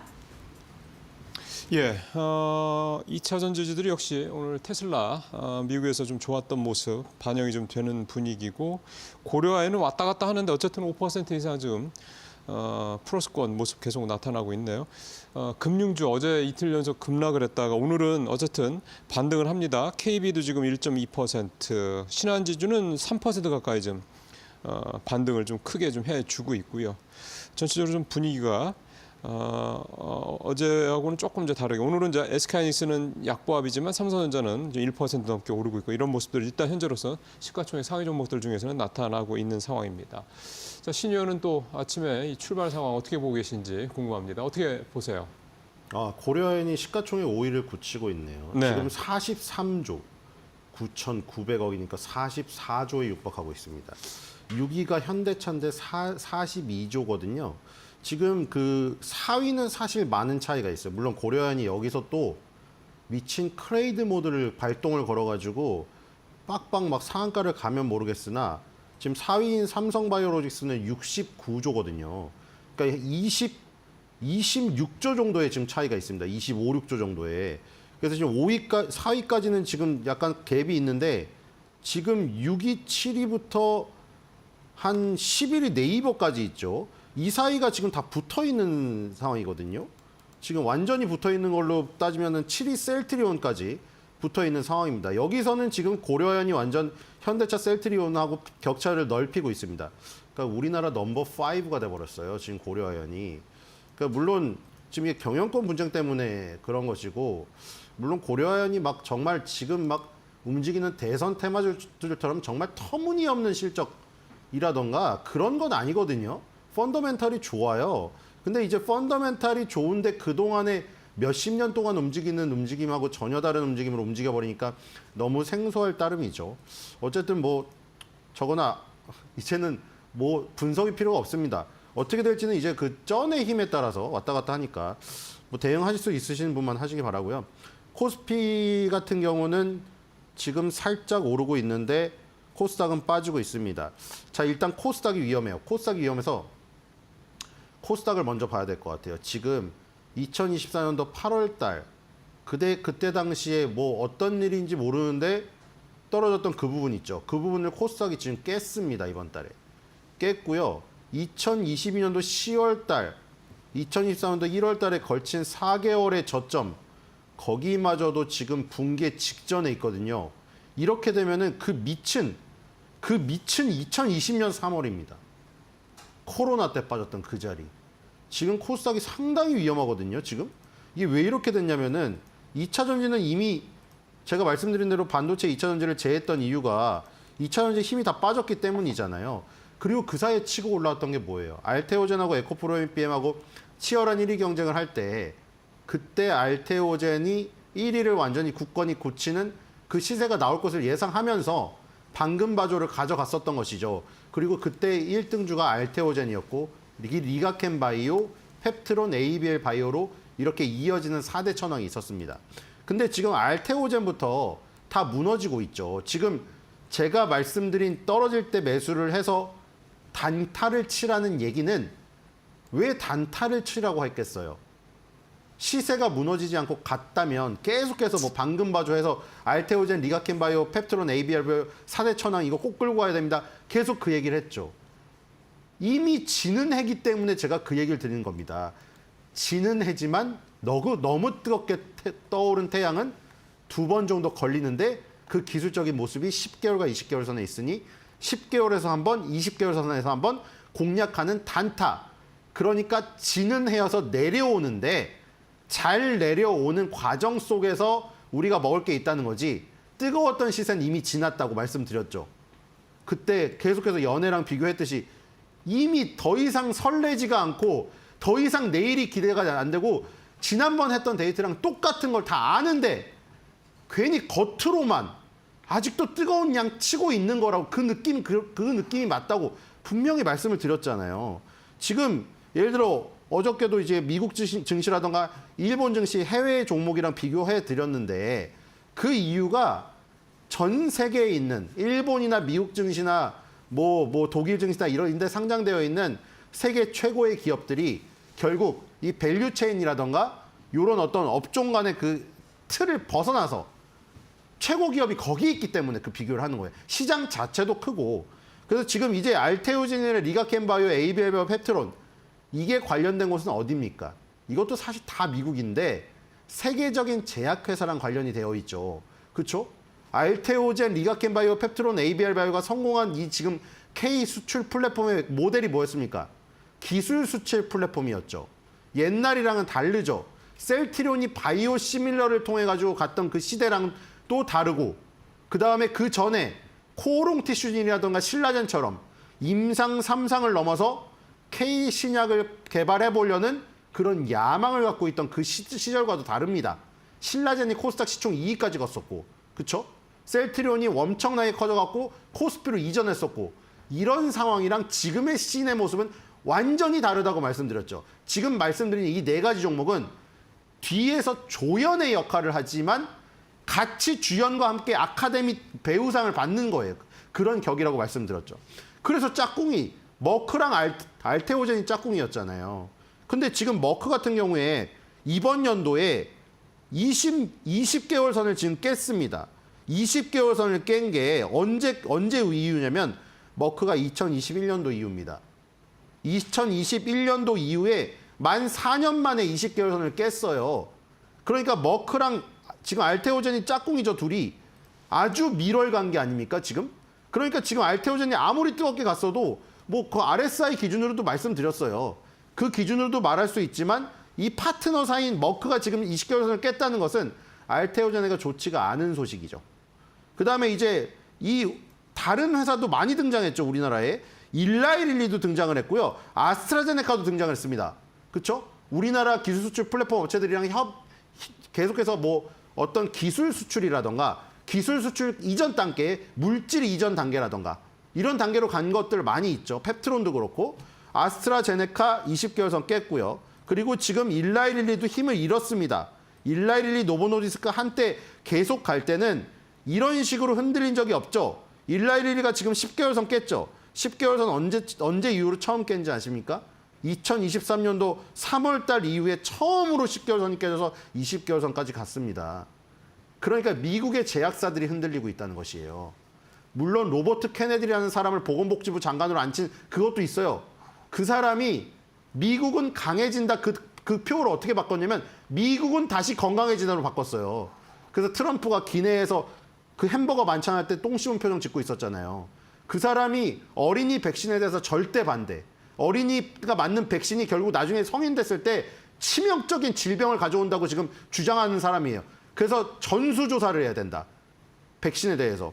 그런 사람이 지금 보건복지부 장관이 앉혔기 때문에 지금 제약사에게 굉장히 좋지가 않습니다. 그래서 지금 알테오젠, 리가켄바이오, ABL바이오, 펩트로는 이 RSI 기준으로 뭐 과열권 지표가 굉장히 높다는 것도 알려드렸지만 이런 여러 가지 상황이 이제는 내려오는 길밖에 남지 않았다는 거예요. 그럼 정리를 하면 내려오는 길밖에 남지 않았다면 이미 코스닥에서 2차전지는 힘을 잃었는데 바이오까지 힘을 잃으면은 두 개가 다 없어져 버리는 거예요. 그러면 그 밑에서 받쳐주는 애들이 있어야 되는데 밑에서 받쳐줄 애들 찾아봐야 클래시스 같은 미용기기 아니면 JYP 같은 레인보우 로보틱스 같은 이런 쪽인데 지금 미용기기, 로봇 얘네가 한때 뜨겁게 갈 때만큼 힘이 없다는 거 다들 아실 테고 JYP 같은 엔터주도 지금 바닥권에서 이제 탈출해가지고 비비고 있는 상황에서 받칠 수가 없어요. 그냥 지금 코스닥은 1위부터 10위까지에 걸친 모든 섹터가 다 내려가는 길밖에 남지가 않았다는 것이죠. 그래서 지금 굉장히 위험하다는 겁니다. 지금 위에서 쏟아지고 있는데 이번 연도 들어서 코스닥이 양봉이 나온 달은 딱 3달밖에 없습니다. 12달 중에 딱 3달 제외하고 9달이 응봉이에요. 그러니까 이번 연도 내내 하락세라는 것이죠. 그러니까 지금 이런 하락세인 구간에서 3달 반짝하는 반등을 생각하고 들어가는 것 자체가 무모한 짓이었다는 거죠, 코스닥은. 지금 코스닥은 짧게 치고 빠져야 되는 지금 상황이에요. 이번 연도 그렇고 이 관성의 법칙이 작용하면 내년도 초반에도 그래요. 그래서 지금 만약에 2022년도 12월, 2024년도 1월 달 여기가 한 650대거든요. 650대가 만약 붕괴가 되면 밑으로 뻥 뚫리게 됩니다. 상당히 위험하다는 거. 그리고 지금 요 수급으로도 그렇죠. 지금 200억을 팔고 있고요. 코스피도 지금 아까 전에 38억인가 살짝 사고 있었는데 돌아서서 다시 360억 매도로 돌아섰습니다. 이렇게 매도로 돌아서면 상당히 어려워지죠. 자, 이 지금 다음 턴에 시간이 더 있으니까 여기서는 지금 전체 뭐 것이나 이것만 얘기 드리는데 마지막으로 이거 환율 얘기만 드리죠. 달러 인덱스랑 한국 월달러 환율 차트가 차이가 난다는 거. 이것도 안 좋은 일이죠. 자, 달러 인덱스든 한국 원달러 환율 차트든 올라가면 달러 가치가 올라가는 건데 문제는 여기서 변화가 생긴 겁니다. 자, 달러 인덱스는 떨어졌어요. 지금 105.70으로 2024년도 11월 달에 108.07이었거든요. 이거 쉽게 말해 뭐냐면 달러는 한 명인데 달러에 대응하는 6개 나라 통화는 몇 개가 있어야 된다는 뜻이에요. 105명이 있어야 된다는 뜻이에요. 무슨 뜻인지 아시겠죠? 달러 한 명이 나머지 105명의 힘을 갖는다는 겁니다. 근데 어쨌든 108명의 힘을 갖다가 105명의 힘으로 떨어졌잖아요. 근데 원달러 환율은 어때요? 지금 원달러 환율은 1416.33이에요. 지금 몇 달 전에 1390원이었죠. 그렇죠? 며칠 전 11월 29일만 해도 1300원대요. 1400원대였죠. 이건 어떻게 된 거예요? 달러 한 명의 힘이 원이라는 아이 1410명의 힘이었는데 1416명의 힘으로 올라가 버렸다는 거예요. 예. 달러 인덱스랑 원달러 환율이랑 반대로 돼버렸죠. 그러니까 달러의 힘이 6개 통화에 대해서는 힘이 좀 빠졌는데 네. 원화 대비해서 힘이 더 세져 버렸다는 뜻이잖아요, 지금. 그러니까 지금 특히나 원화 가치 대비해서 힘이 더 세져 버렸다는 거죠. 그러니까 그 원화, 우리나라, 대한민국, 예. 그리고 우리나라, 대한민국의 증신 코스피, 코스닥 얘네가 힘이 달러에 비해서 혹은 미국 자산에 비해서 힘이 더 빠지고 있다는 뜻입니다. 상대적으로. 그러니까 코스닥이 둘 다 그리고 우리나라 자체가 우리나라 경제가 미국에 비해서 대만, 네. 일본 다른 나라에 비해서 힘이 더 없다는 뜻이니까 상대적으로 더욱더 안 좋은 것이죠. 여러분들은 이걸 명심하고 지금 대응하셔야 됩니다. 예. 전 세계에도 힘이 빠지고 있지만 더욱더 우리나라는 힘이 많이 빠지고 있다는 거. 알겠습니다. 자, 코스닥 얘기해서 이제 환율 얘기까지 말씀 좀 드렸습니다. 지금 9시 20분 다 돼가네요. 오늘 좀 섹터들 얘기는 좀 짧게 가봐야 될 것 같습니다. 고은별 앵커. 네, 국내 증시 개장한 지 한 20여 분 가까이 흐른 상황입니다. 싱크풀을 통해서 투자자들의 검색 빈도가 높은 섹터 먼저 알아보도록 하겠습니다. 네, 오늘 투자들 검색 빈도가 가장 높은 건 항공입니다. 항공 같은 경우에는 최근에 전반적으로 주가가 많이 내려갔는데 오늘 같은 경우 검색을 많이 하고 있는데요. 반발 매수세라고 이야기해 볼 수도 있을 것 같고요. TA 항공에 대한 그 경영권 분쟁 그 이슈로 인해서 다시금 그 기대감 속에 오늘 항공 많이 검색하고 있습니다. 영풍그룹 역시나 오늘 검색 많이 합니다. 고려아연의 주가가 200만 원 선 돌파하면서 다시금 경영권 분쟁의 이슈가 있는 기업을 중심으로 해서 테마가 형성되고 있는 분위기고요. HBM에 대한 검색 많이 하고 있습니다. AI 데이터 센터가 확장이 되게 된다면 당연히 HBM도 수혜를 받을 수밖에 없기 때문에 오늘 섹터 검색 많이 하고 있고요. 김경수 전 경남지사에 대해서도 오늘 검색을 많이 하고 있습니다. 오늘 이재명 당대표를 만난다고 하는데요. 지금 보시는 것처럼 정치 테마와 관련된 인물 이재명 대표 그리고 김경수 전 경남지사 이렇게 두 인물이 있고요. 한동훈 대표 같은 경우는 지금 보이지 않고 있는 모습입니다. 다시금 야권 중심의 후보들 그리고 인물을 중심으로 해서 투자 심리가 형성이 되고 있는 분위기고요. 김경수 전 경남지사 같은 경우는 친노 그리고 친문 적자로 지금 불리고 있는 사람이기도 합니다. 드론과 관련돼서도 검색 많이 하고 있는 상황입니다. 오픈AI가 미군 드론 방어 체계 개선에 참여한다, 군사 분야에 진출한다라는 소식이 전해지면서 다시금 드론도 뜨겁게 타오르고 있습니다. 그렇다면 오늘 수급 상황은 어떻게 흘러갈까요? 유가증권 시장부터 확인해 보시죠. 네, 오늘 외국인이 400억 원가량의 물량을 던져내고 있는데요. 오늘은 수급에서 기관이 좀 받쳐줍니다. 700억 원가량의 물량을 소화해주고 있는 유가증권 시장이고요. 다음은 코스닥도 함께 확인해 보겠습니다. 네, 오늘 코스닥은 외국인의 매도세가 200억 원가량의 물량이고 기관이 소폭 담아내고 있고 개인도 매수에 지금 동참을 하고 있는 분위기입니다. 다만 지수단에서는 외국인의 쌍끌이 매도세가 나오고 있음에도 불구하고 코스피는 상승을 지속하고 있는 반면에 코스닥은 경계감이 조금 더 커지고 있다는 점 확인해 보셔야 될 것 같습니다. 업종별 상승률 함께 살펴보시죠. 네, 오늘 업종별로 등락이 좀 차별화가 나오고 있습니다. 보험과 의료정밀 증권은 오늘 한 걸음 쉬어가는 반면에 전기전자가 0.37%가량 상승하고요. 고려아연의 힘이 무섭습니다. 철강이 4% 이상 업종별 상승률 나오고 있는 상황입니다. 다음 코스닥 업종별 등락률도 함께 확인해 보시죠. 네, 코스닥은 지금 전반적인 업종이 하락으로 지금 집계가 되고 있습니다. 반도체가 1.3%, 인터넷이 1.4%, 방송 서비스가 1.2%가량 상승하고 있고요. 그 외 업종 같은 경우는 전반적으로 하락하고 있는 가운데 제약의 낙폭이 두드러지는 상황입니다. 상승률 상위 종목 함께 확인해 보시죠. 유가증권 시장입니다. 네, 오늘 TA홀딩스가 지금 두 자릿대 강세를 보여주고 있고 TA항공도 9%가량의 오름세가 확인이 되고 있습니다. 대명과 그리고 예림당, TA 함께 엮어서 주가 추이 봐주시면 좋을 것 같고요. 고려아연 8%가량의 강세 상승폭 더 커지고 있고요. 한상제지 15%가량의 오름세가 확인되고 있습니다. 코스닥 상승률 상위 종목 함께 확인해 보시죠. 네, 코스닥 같은 경우는 키네마스터가 가격 제한폭까지 올라갔고요. 대명손을 시즌 가격 제한폭, 예림당도 22%가량의 오름세가 확인이 되고 있습니다. 지금 전반적으로 다시금 시장 분위기가 명확한 주도 테마가 부재한 가운데 경영권 분쟁 이슈가 있는 기업을 중심으로 매수세가 좀 쏠리고 있는 모습이 확인이 되고 있고요. 오늘 정치 테마주 일부 종목을 중심으로는 매도 물량이 출회되면서 변동성 나오고 있다는 점도 확인을 해보셔야 될 것 같습니다. 그렇다면 신일섭위원은 오늘 장 특징 중 어떠한 종목으로 선정했을까요? 지금 바로 알아보시죠. 네. 자, 신 의원님. 지금 보면 정치 테마주 지금 고앵커 잠깐 말씀하셔서 저도 좀 들어가서 보니까 오늘 이재명 테마주는 오리엔탈 전공 한 종목 말고는 다 큰 폭을 하락하고 있고 오히려 오늘은 한동훈 테마주들이 좀 좋습니다. 이게 이제 아마 탄핵 관련돼서 이제 한동훈 이게 이제 탄핵에 대한 부분이 이제 내일 국회 상정이 되는데 뭐 이런 부분들 보면 이제 통과될 가능성이 국힘 쪽에서 반대하면 좀 어렵지 않겠냐 이런 식의 해석이 시장에서 나오고 있는 게 아닌가 생각도 들고요. 오늘 전반적으로 좀 특징적인 흐름들은 좀 어떤 걸 보고 계세요? 진짜 이제 코스닥 위험하네요. 이게 지금 최악의 지금 상황이거든요. 우리나라가 지금 대선 테마주만 기승을 부리는 이런 상황이 정말 시장이 지저분하고 질이 떨어진다는 겁니다. 지금 이런 시장에서 만약에 대선 테마주 잘못 건드렸다가 남은 돈마저 잃으면 희망 자체가 없어집니다. 그렇죠. 절대 건들지 마세요. 저런 것들을 건드는 순간 여러분들의 투자 인생 자체가 꼬이게 됩니다. 물론 이게 자유겠지만 그런 사람들이 많아지면 불행한 일 아니겠습니까? 그렇기 때문에 우리나라 투자자분들은 뭐 물론 그렇게 얘기하시는 분도 계세요. 아니 그냥 돈 벌어다 주면 다 좋은 거 아니냐고. 근데 그런 식으로 만약 하게 되잖아요. 엄청나게 인생이 피폐해집니다.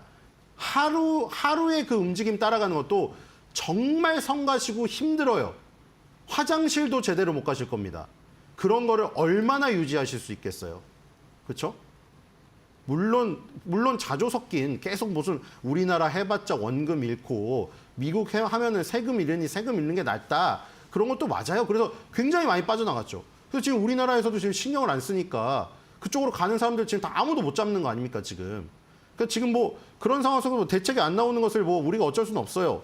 대책을 내놓을 수 있는 그 지금 지위가 있는 쪽에서 그걸 내놔야 되는 것이고 우리는 어쩔 수 없이 대응을 해야 되는데 코스닥은 지금 아까 말한 듯이 굉장히 위험하고 지금 1% 하락세가 넘는데 이게 왜 가속화되냐면 아까 전에 2022년도 그 10월 달, 2023년도 1월 달 그 저점 부분 4개월 동안 지지됐던 그 부분이 뚫리고 있기 때문입니다. 거기 뚫리면 밑이 없어요.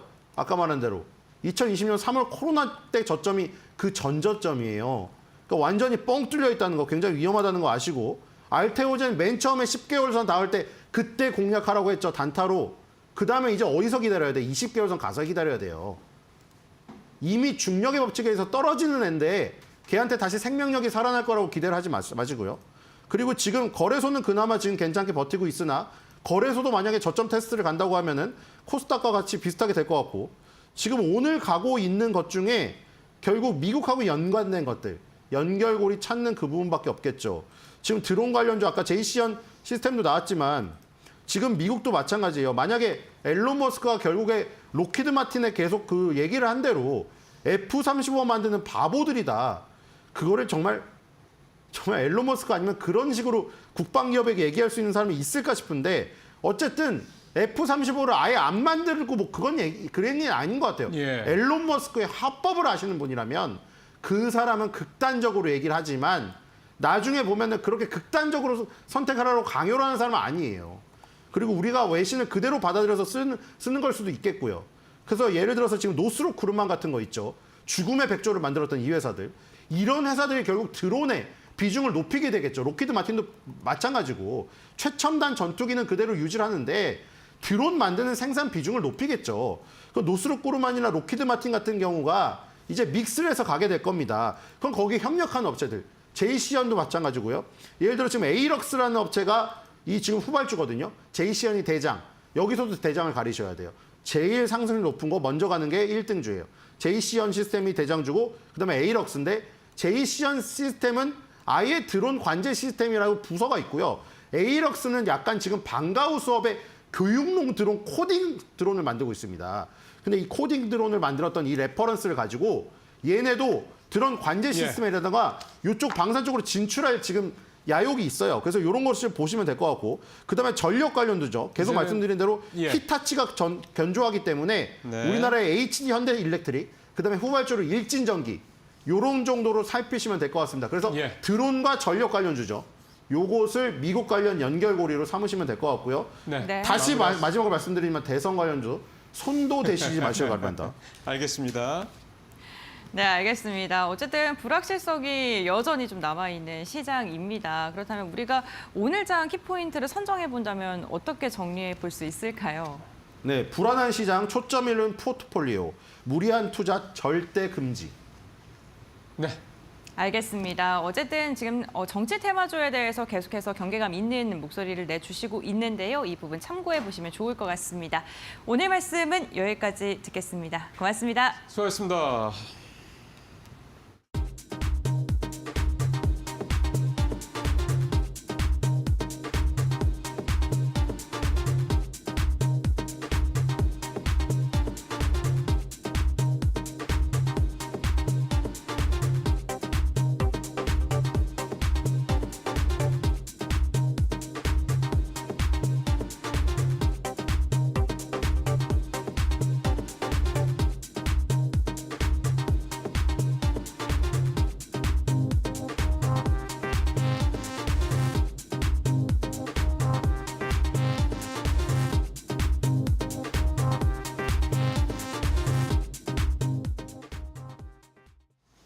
예, 마지막 오늘장 선발 종목 김경국 메리츠증권 과장 연결됐습니다. 과장님, 네, 안녕하세요. 자 오늘은 어떤 종목 해볼까요?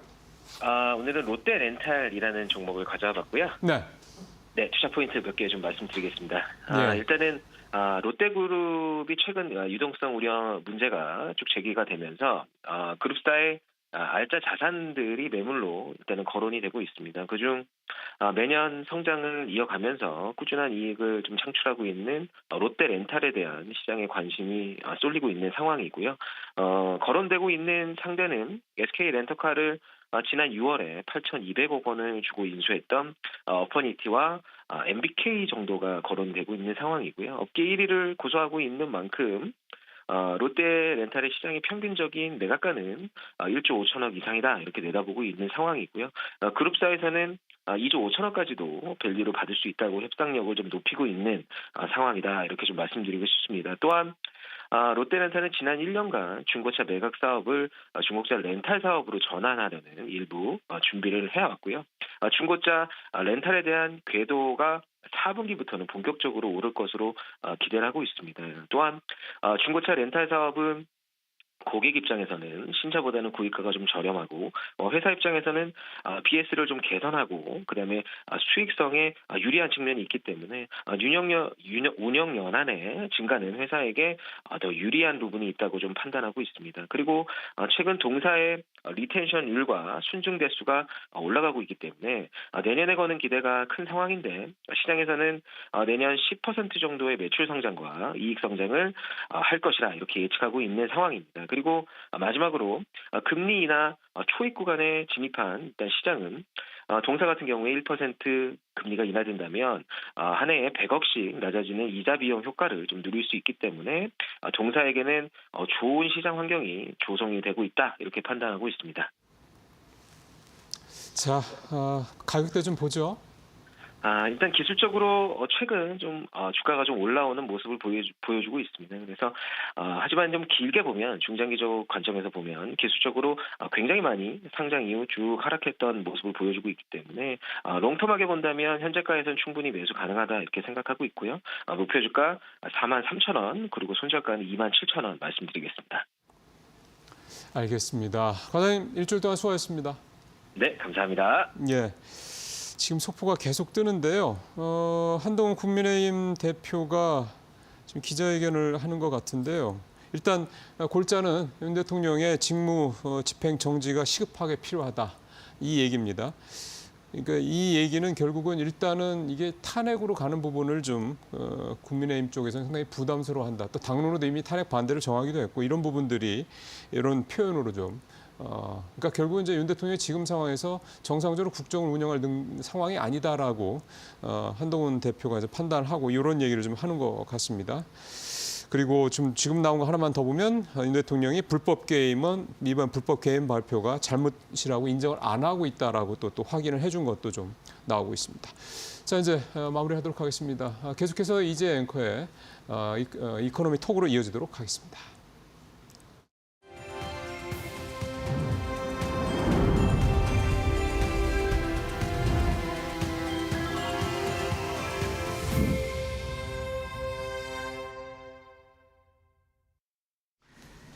네, 투자 수철 만말말 이어가도록 하겠습니다. 주요 인사의 발언 속에서 투자 전략을 찾아드리는 코너이고요. 오늘 조호진 타쿄뉴스 대표와 함께하겠습니다. 대표님 어서 오십시오. 예, 안녕하세요. 네, 오늘도 시장에서 많이 회자되고 있는 그런 이슈를 꼭 갖고 오셨습니다. 자, 첫 번째 발언 화면으로 공개해드립니다.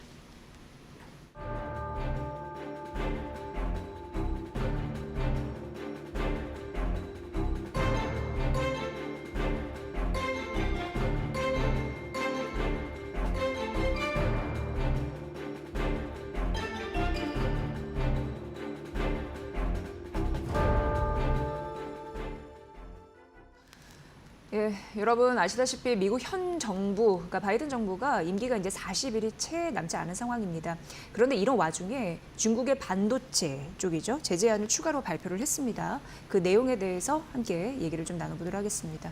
예, 오늘 주요 인사는 이 내용의 발언 안에서 찾을 수 있겠네요. 예. 예. 그 말씀하신 대로 이제 그 트럼프 대통령이 이제 당선이 됐고 그다음 트럼프 대통령의 임기가 내년 1월 19일, 현지 시간 19일이고 우리나라는 이제 20일이 되겠습니다. 그때부터 시작을 하는데 예상하건대 트럼프 대통령이 이제 임기 첫날 시작하자마자 바로 여러 가지 이제 이슈를 쏟아낼 거라고 봅니다. 이미 사실은 임기가 시작되지도 않았는데도 불구하고 뭐 아시는 분들도 계시겠지만 멕시코 관세를 때리겠다고 얘기하고 캐나다 관세를 때리겠다고 얘기하니까 캐나다 트레드 총리가 부랴부랴 뭐 트럼프가 있는 플로리다 자택까지 날아와서 뭐 얘기도 하고 멕시코 대통령도 트럼프랑 이제 통화도 하고 그렇게 심각하게 움직였습니다. 그러니까 사실은 트럼프 대통령이 가장 중요하게 여기는 이제 중국에 대한 외교, 중국에 대한 정책에 대해서 1월 19일 날 임기를 시작하자마자 바로 발표할 걸 여기는데 우리가 이제 의아한 부분은 뭐 의아한다는 표현이 맞는지 모르겠지만은 40일도 안 남은 이제 바이든 정부에서 이번 주에 그러니까 지난주 주말부터 이제 블룸버그나 뭐 이런 데서 조만간 또 대중 반도체 제재가 발표될 거다라고 얘기를 하는데 주말이 지나서 이제 바로 이제 그것이 발표가 됐습니다. 그런 점에서 아니 불과 얼마 안 남았는데 이렇게까지 발표할 필요가 있나 싶은 것도 있고 그래서 어쨌건 그 발표 하나하나가 또 이제 세계 반도체 경제에 영향을 주고 우리나라가 또 반도체도 중요한 국가이기 때문에 우리나라 이제 반도체 뭐 SK, 삼성하이닉스 다 영향을 주기 때문에 우리가 자세히 살펴볼 필요가 있다 해서 이제 제가 가져와 나왔습니다. 네, 사실 이제 임기가 얼마 남지 않은 상황이고 차기 대통령 같은 경우는 현 그 당과는 완전 반대에 있는 세력이고 그런데 하루가 아깝다는 듯이 이 제재안을 또 발표를 했거든요. 그렇죠. 예. 과연 우리가 여기서 살펴볼 게 이게 실속이 있을까 예, 없을까에 대한 논의일 것 같습니다. 예, 맞습니다. 예. 그러니까 러먼드 상무부 장관이 워딩은 이제 그라운드 브레이킹 이제 뭐 땅이 흔들릴 만하다, 상점 벽해 수준의 지축이 흔들릴 만한 그런 어떤 제재안이라 발표를 했는데 그 제재안을 하나하나 살펴보면은 야, 그 정도인가라는 싶은 생각이 들긴 합니다. 왜냐하면 제재안이 크게 두 가지로 볼 수 있는데 하나는 무엇이냐면 중국으로 가는 HBM을 이제 앞으로 들어가지 마라. 그러니까 저거 HBM 만드는 회사는 세 가지 회사입니다. 삼성전자, SK하이닉스, 미국 마이크론인데 미국 마이크론은 어차피 뭐 중국에 안 들어가고 있었고 삼성전자랑 하이닉스를 갖다가 염두에 뒀을 때 하이닉스는 HBM3를 갖다가 미국에 있는 엔비디아 고가에 그러니까 제가 몇 번 말씀드렸지만 헷갈리지 않도록 말씀을 드리면 뭐냐면 H100이라는 고가의 칩이 있고 H100이 말고 H20이라고 또 중저가형 칩이 있습니다. 중저가형 칩은 지금도 이제 그 엔비디아가 이제 그 중국에 납품하고 있는데 만약에 거기에 대해서 추가로 이제 제재가 조치를 취한다면 영향을 받을 텐데 그 얘기는 없었고 다만 HBM 관련돼서는 이제 중국에 넣지 않았으면 좋겠다 했을 때 아까 말씀드린 삼성전자가 HBM을 양산하고 있는데 삼성전자가 맞는 양산 중에 HBM 양산 30%가 중국으로 들어가고 있었습니다. 그러니까 그 러먼드 장관의 HBM 반입을 금지한다는 발표에 영향을 받을 만한 기업은 삼성전자밖에 없다. 그래서 이 발표가 나오자마자 삼성전자 주가가 좀 안 좋았고 그런 점에서 이제 엔비디아에다가 HBM 납품 못해가지고 삼성전자 주가가 뭐 2년 내내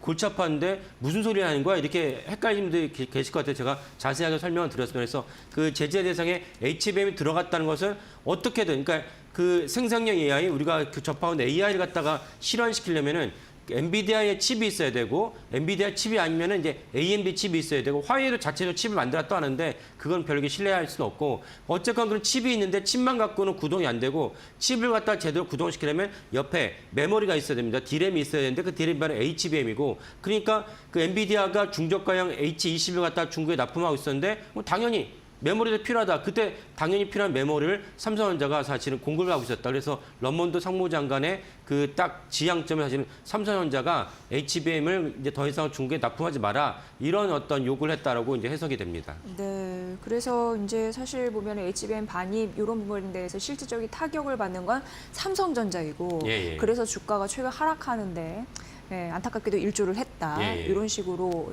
지금 드러나고 있는 거고요. 지금 이게 실속이 없다라고 보여지는 게 우리 입장에서는 그 중국 저가 반도체 공세에 굉장히 우리 신경 쓰였던 창신 반도체가 빠져 있어서 이게 맞습니다. 아닐까 싶거든요. 그래서 아까 본질적으로. 말씀드린 대로 이 상무부에서 공식 발표하기 전에 미국 언론에서 나오는 게 야 이번에 제재 창신 반도체 CXMT가 빠질 거라고 해서 저는 야 진짜 빠질까? 사실이라고 생각 진짜 빠졌습니다. 그러니까 그 점이 참 의아하긴 합니다. 왜냐하면 창신 반도체, 창신 메모리 반도체가 CXMT가 그 작년에는 아직 2023년이 안 지났으니까 2023년 기준으로는 전 세계 D램 시장에서 범용 D램 시장에서 한 4% 정도의 매출을 차지하고 있었는데 올해는 10%, 만약에 아무런 변화가 없다면 아무런 변화에서 중요한 점은 트럼프 대통령이 아까 말씀드린 1월 19일 날 취임 첫날에 중국의 창신 반도체나 중국 반도체 추가로 규제를 하지 않으면은 CXMT 창신 반도체가 내년에 시장 점유율이 15%, 16% 될 거라고 전망이 나오고 있습니다. 그렇다면 한 20년 정도 세계 D램 시장을 1등 삼성, 2등 하이닉스, 3등 마이크론이 3강이 전체를 갖다가 이제 과점 체제였는데 갑자기 중국의 창신 반도체 치고 올라가면서 16%면 3강 체제가 깨진 것입니다. 깨진다는 것은 어떤 의미가 있느냐? 그렇다면 창신 반도체가 사실은 이제 그 기업이라는 관점에서 이익을 남기게 되는 관점에서는 사실 이익을 남길 수 없는 구조인데 왜 이익을 남길 수 없느냐? 그러니까 바이든 정부가 계속 그 최첨단의 소부장 장비는 반입을 못하고 있기 때문에 구형 장비를 갖고 만들어야 되는데 구형 장비를 만들려면 어떻게 되냐? 수율이 떨어집니다. 양산의 효과가 떨어지기 때문에 그 상업성은 맞지 않아요. 그럼에도 불구하고 창신 반도체가 4%, 10%, 16%로 비약적인 성장할 수 있는 이유는 뭐냐? 중국 당국이 무자비한 어떤 보조금을 지급하고 있기 때문에 가능합니다.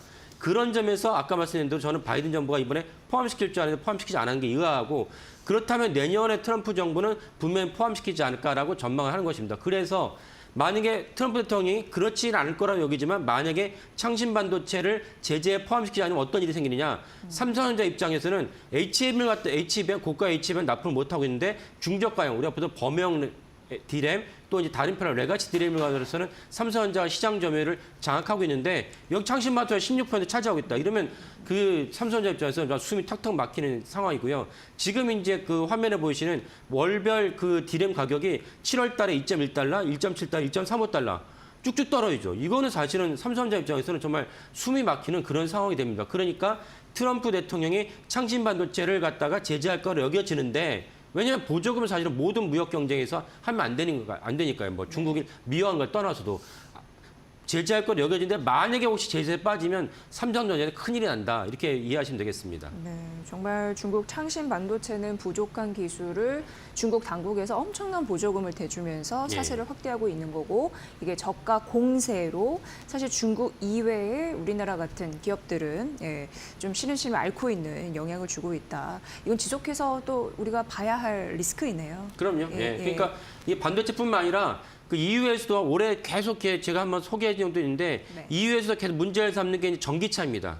그러니까 중국이 기술력으로 전기차가 세계 1등이라 할 수 있는데 거기에다 보조금까지 지급을 해버리면 이건 뭐 대책이 없거든요. 그러니까 중국도, 그러니까 EU도 사실은 독일이 뭐 대변되는 독일이 자동차 산업의 강국 아닙니까? 그러면 사실은 이제 기술을 갖고 경쟁해야 되는데 국가에서 보조금을 지급을 해버리면 사실은 뭐 경쟁할 수 없는 구조이기 때문에 EU에서 가장 강력하게 야 니네 중국 전기차 더 이상 이렇게는 안 되겠어. 그래서 관세를 세게 매겼습니다.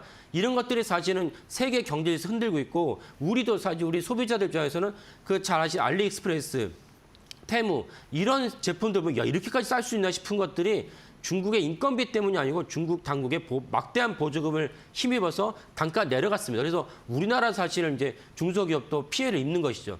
그런 점에서 창신 반도체 제재가 이번에 빠진 것은 실속이 없었다고 볼 수 있고 아까 말씀드린 내년에 트럼프 대통령이 창신 반도체 제재를 포함시킬 거라 보는데 포함시키지 않는다면 삼성전자 입장에서 정말 지금 큰일이다라고 이제 우리가 전망을 할 수 있겠습니다. 네. 그런 중국의 모습을 보고 시장에서는 황소개구리를 연상케 하는데 어쨌든 저가 공세가 물밀듯이 들어오면서 우리나라 업계에서는 반도체뿐만 아니라 석유 화학 업계가 타격을 입고 있는 현재 산업 전반적으로 이런 현상이 나타나고 있으니까 답답할 노릇이다. 이렇게 좀 마음을 표현해 주셨습니다. 자, 이제 주요 인사 두 번째 말 들어가 보도록 하겠습니다. 화면으로 공개해 드립니다.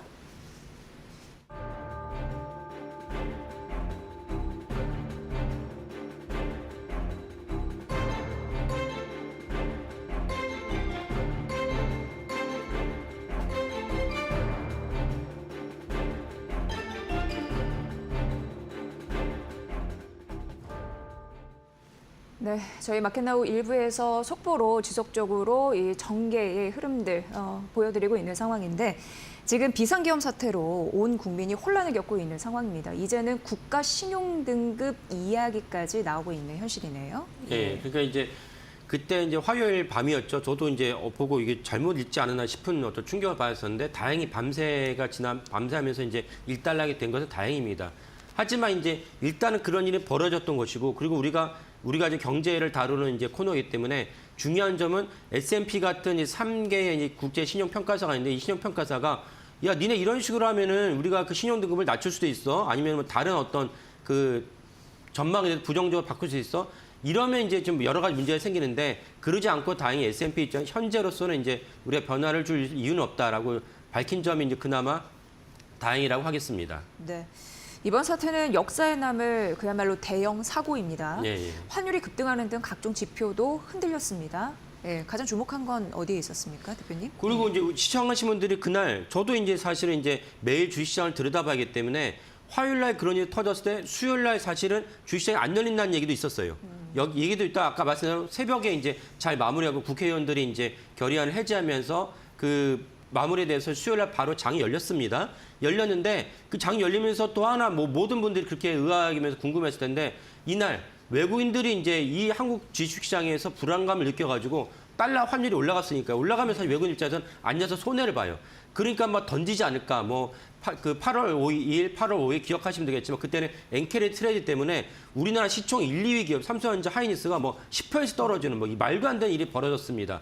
그때 이제 외국인들이 1조 5천원씩 던졌는데 적어도 한 1조쯤 던지지 않을까라고 우려가 있었는데 그날 이제 외국인들은 코스피, 코스닥을 다 합쳐가지고 4,150억을 매도를 했습니다. 그러니까 생각보다 이제 우려가 좀 덜 우려한 만큼은 파장은 작았고 그리고 실제 주가도 삼성전자는 그날 한 1% 정도 떨어졌고 하이닉스는 오히려 올랐어요. 하이닉스 올랐는데 올랐던 이유가 뭐냐면 하이닉스를 외국인들이 300억 정도 매수를 했어요. 그러니까 그날 차트를 보면은 당연히 개장하자마자 이제 하이닉스랑 삼성전자 일단 급락을 했죠. 급락을 했는데 좀 시간이 한 10분 정도 지나고 20분 정도 지나고 나서 보니까 야 이게 이렇게까지 뭐 떨어질 일은 아닌가 봐. 그래서 다시 올라갔습니다. 올라가다가 하이닉스는 아까 말씀드린 대로 2% 정도 상승으로 마감을 했습니다. 이 말은 무엇이냐면 그래도 이 일시적인 이 사고는 되게 일시적이긴 하지만 전체적으로 구조적으로 흔들만한 일은 아니다라고 판단을 했기 때문에 그나마 이제 잘 지나갔다라고 이제 우리가 볼 수가 있습니다. 네. 어쨌든 정치적인 그 요인은 경제에 많은 파장을 일으키기 때문에 저희가 봐야 되긴 하는데 이것도 지금은 생각해야 됩니다. 이게 뭐 장기화될 수 있을지는 모르겠습니다만 정치적인 불확실성이 지나고 난 자리에서 우리가 다시금 주목해야 될 섹터들이 있을 거 아니에요. 그럼 지금 떨어졌을 때 또 전략적으로 봐야 하는 섹터가 있을 텐데 어떻게 투자의 전략으로 임해야 될까요? 예. 네. 그러니까 이제 그날 이제 그 수요일 날 이제 아까 말씀드린 충격은 덜하긴 했지만 그 제가 좀 주목할 만한 섹터는 뭐냐면 원전 섹터였습니다. 그러니까 윤석열 대통령이 과거 문재인 정부에 비해서는 문재인 정부는 이제 탈원전을 지향을 했고 윤석열 대통령은 친원전, 원전을 적극적으로 이제 정책을 갖다 펼쳤기 때문에 관련된 종목들이 사실 음으로 양으로 수혜를 많이 받았죠. 그런데 윤석열 대통령이 이번 일을 계기로 탄핵이 될지 안 될지 모르겠지만 어쨌건 상당히 많이 입지가 약화될 것은 분명하고 그렇다고 원전에 대한 정책도 추진력이 줄어들 것이다. 이런 맥락이기 때문인지 두산에너비티 그다음에 그 BHI, 한전 KPS, 한전 기술 등이 무더기로 떨어졌습니다. 그래서 BHI 같은 경우는 제 기억에 그날 18% 떨어졌습니다. 네. 이거는 사실은 원전이라는 종목만 보면 원전이라는 비즈니스만 보면은 무관합니다. 왜냐하면 물론 우리나라 국내 정책도 중요하지만 사실 이런 종목들이 올랐던 이유는 무엇이냐면 한국에 있는 원전이 신규로 지어서 매출 올라간다는 차원보다는 전 세계에서 원전을 갖다가 제가 이제 그 짐작으로는 한 50기 정도의 원전이 추가로 지금 지으려고 지금 준비 중에 있습니다. 그러면 원전을 지을 수 있는 국가는 실질적으로 이제 3개국밖에 없습니다. 그러니까 그 웨스팅하우스, 미국으로 대면된 웨스팅하우스, 그다음에 프랑스, 우리 한국밖에 없는데 그러면 실제로 웨스팅하우스는 이제 특허 기업이기 때문에 건설할 수 있는 능력은 없고 프랑스와 우리나라의 양강 구도를 하면은 우리가 40% 절반만 차지해도 아까 말씀드린 원전 관련된 종목들은 올라갈 수밖에 없습니다. 그러니까 윤 대통령이 뭐 탄핵이 되든 탄핵이 안 되든 이거는 사실 원전 수혜랑 무관하다. 그런 점에서 우리 개인 투자가들은 이렇게 과도하게 떨어졌을 때 내가 오히려 수익을 갖다가 창출할 수 있는 기회다라고 생각하시면서 들어가시는 게 합당하다라고 이제 말씀드리겠습니다. 네, 지금 대표님께서 말씀하신 원전 관련주 두산 에너빌리티를 비롯해서 오늘도 낙폭을 좀 확대하고 있네요. 예. 이 부분 잘 참고해서 전략 반영해 보시면 될 것 같습니다. 어찌됐건 탄핵 전국 굉장히 혼란스러운 상황인데 투자자 전략에서 저희가 말씀드렸고요. 근데 내일 이제 대통령 탄핵 아마 표결이 이제 진행이 되죠. 예. 향후 결과 주시하시면서 비상기업 후폭풍 어떻게 전개될지 저희가 자세히 전해드리도록 하겠습니다. 자, 오늘 투자 수첩 말말말 함께했고요. 조호진 타쿄뉴스 대표의 분석이었습니다. 대표님. 대표님 잘 들었습니다. 예, 감사합니다. 네, 오늘 시장이 대형주가 상대적으로 강한 흐름들이 좀 나타나고 있습니다. 상대적으로라는 말씀을 좀 드리고요. 이제 외국인과 기관의 매매 공방이 펼쳐지고 있는 상황에서 외국인은 연일 좀 매도를 보이고 있는 상황입니다. 잠시 후 마켓나우 2부에서 오전장 전략 좀 더 구체적으로 말씀드리겠습니다. 저는 잠시 후에 뵙겠습니다.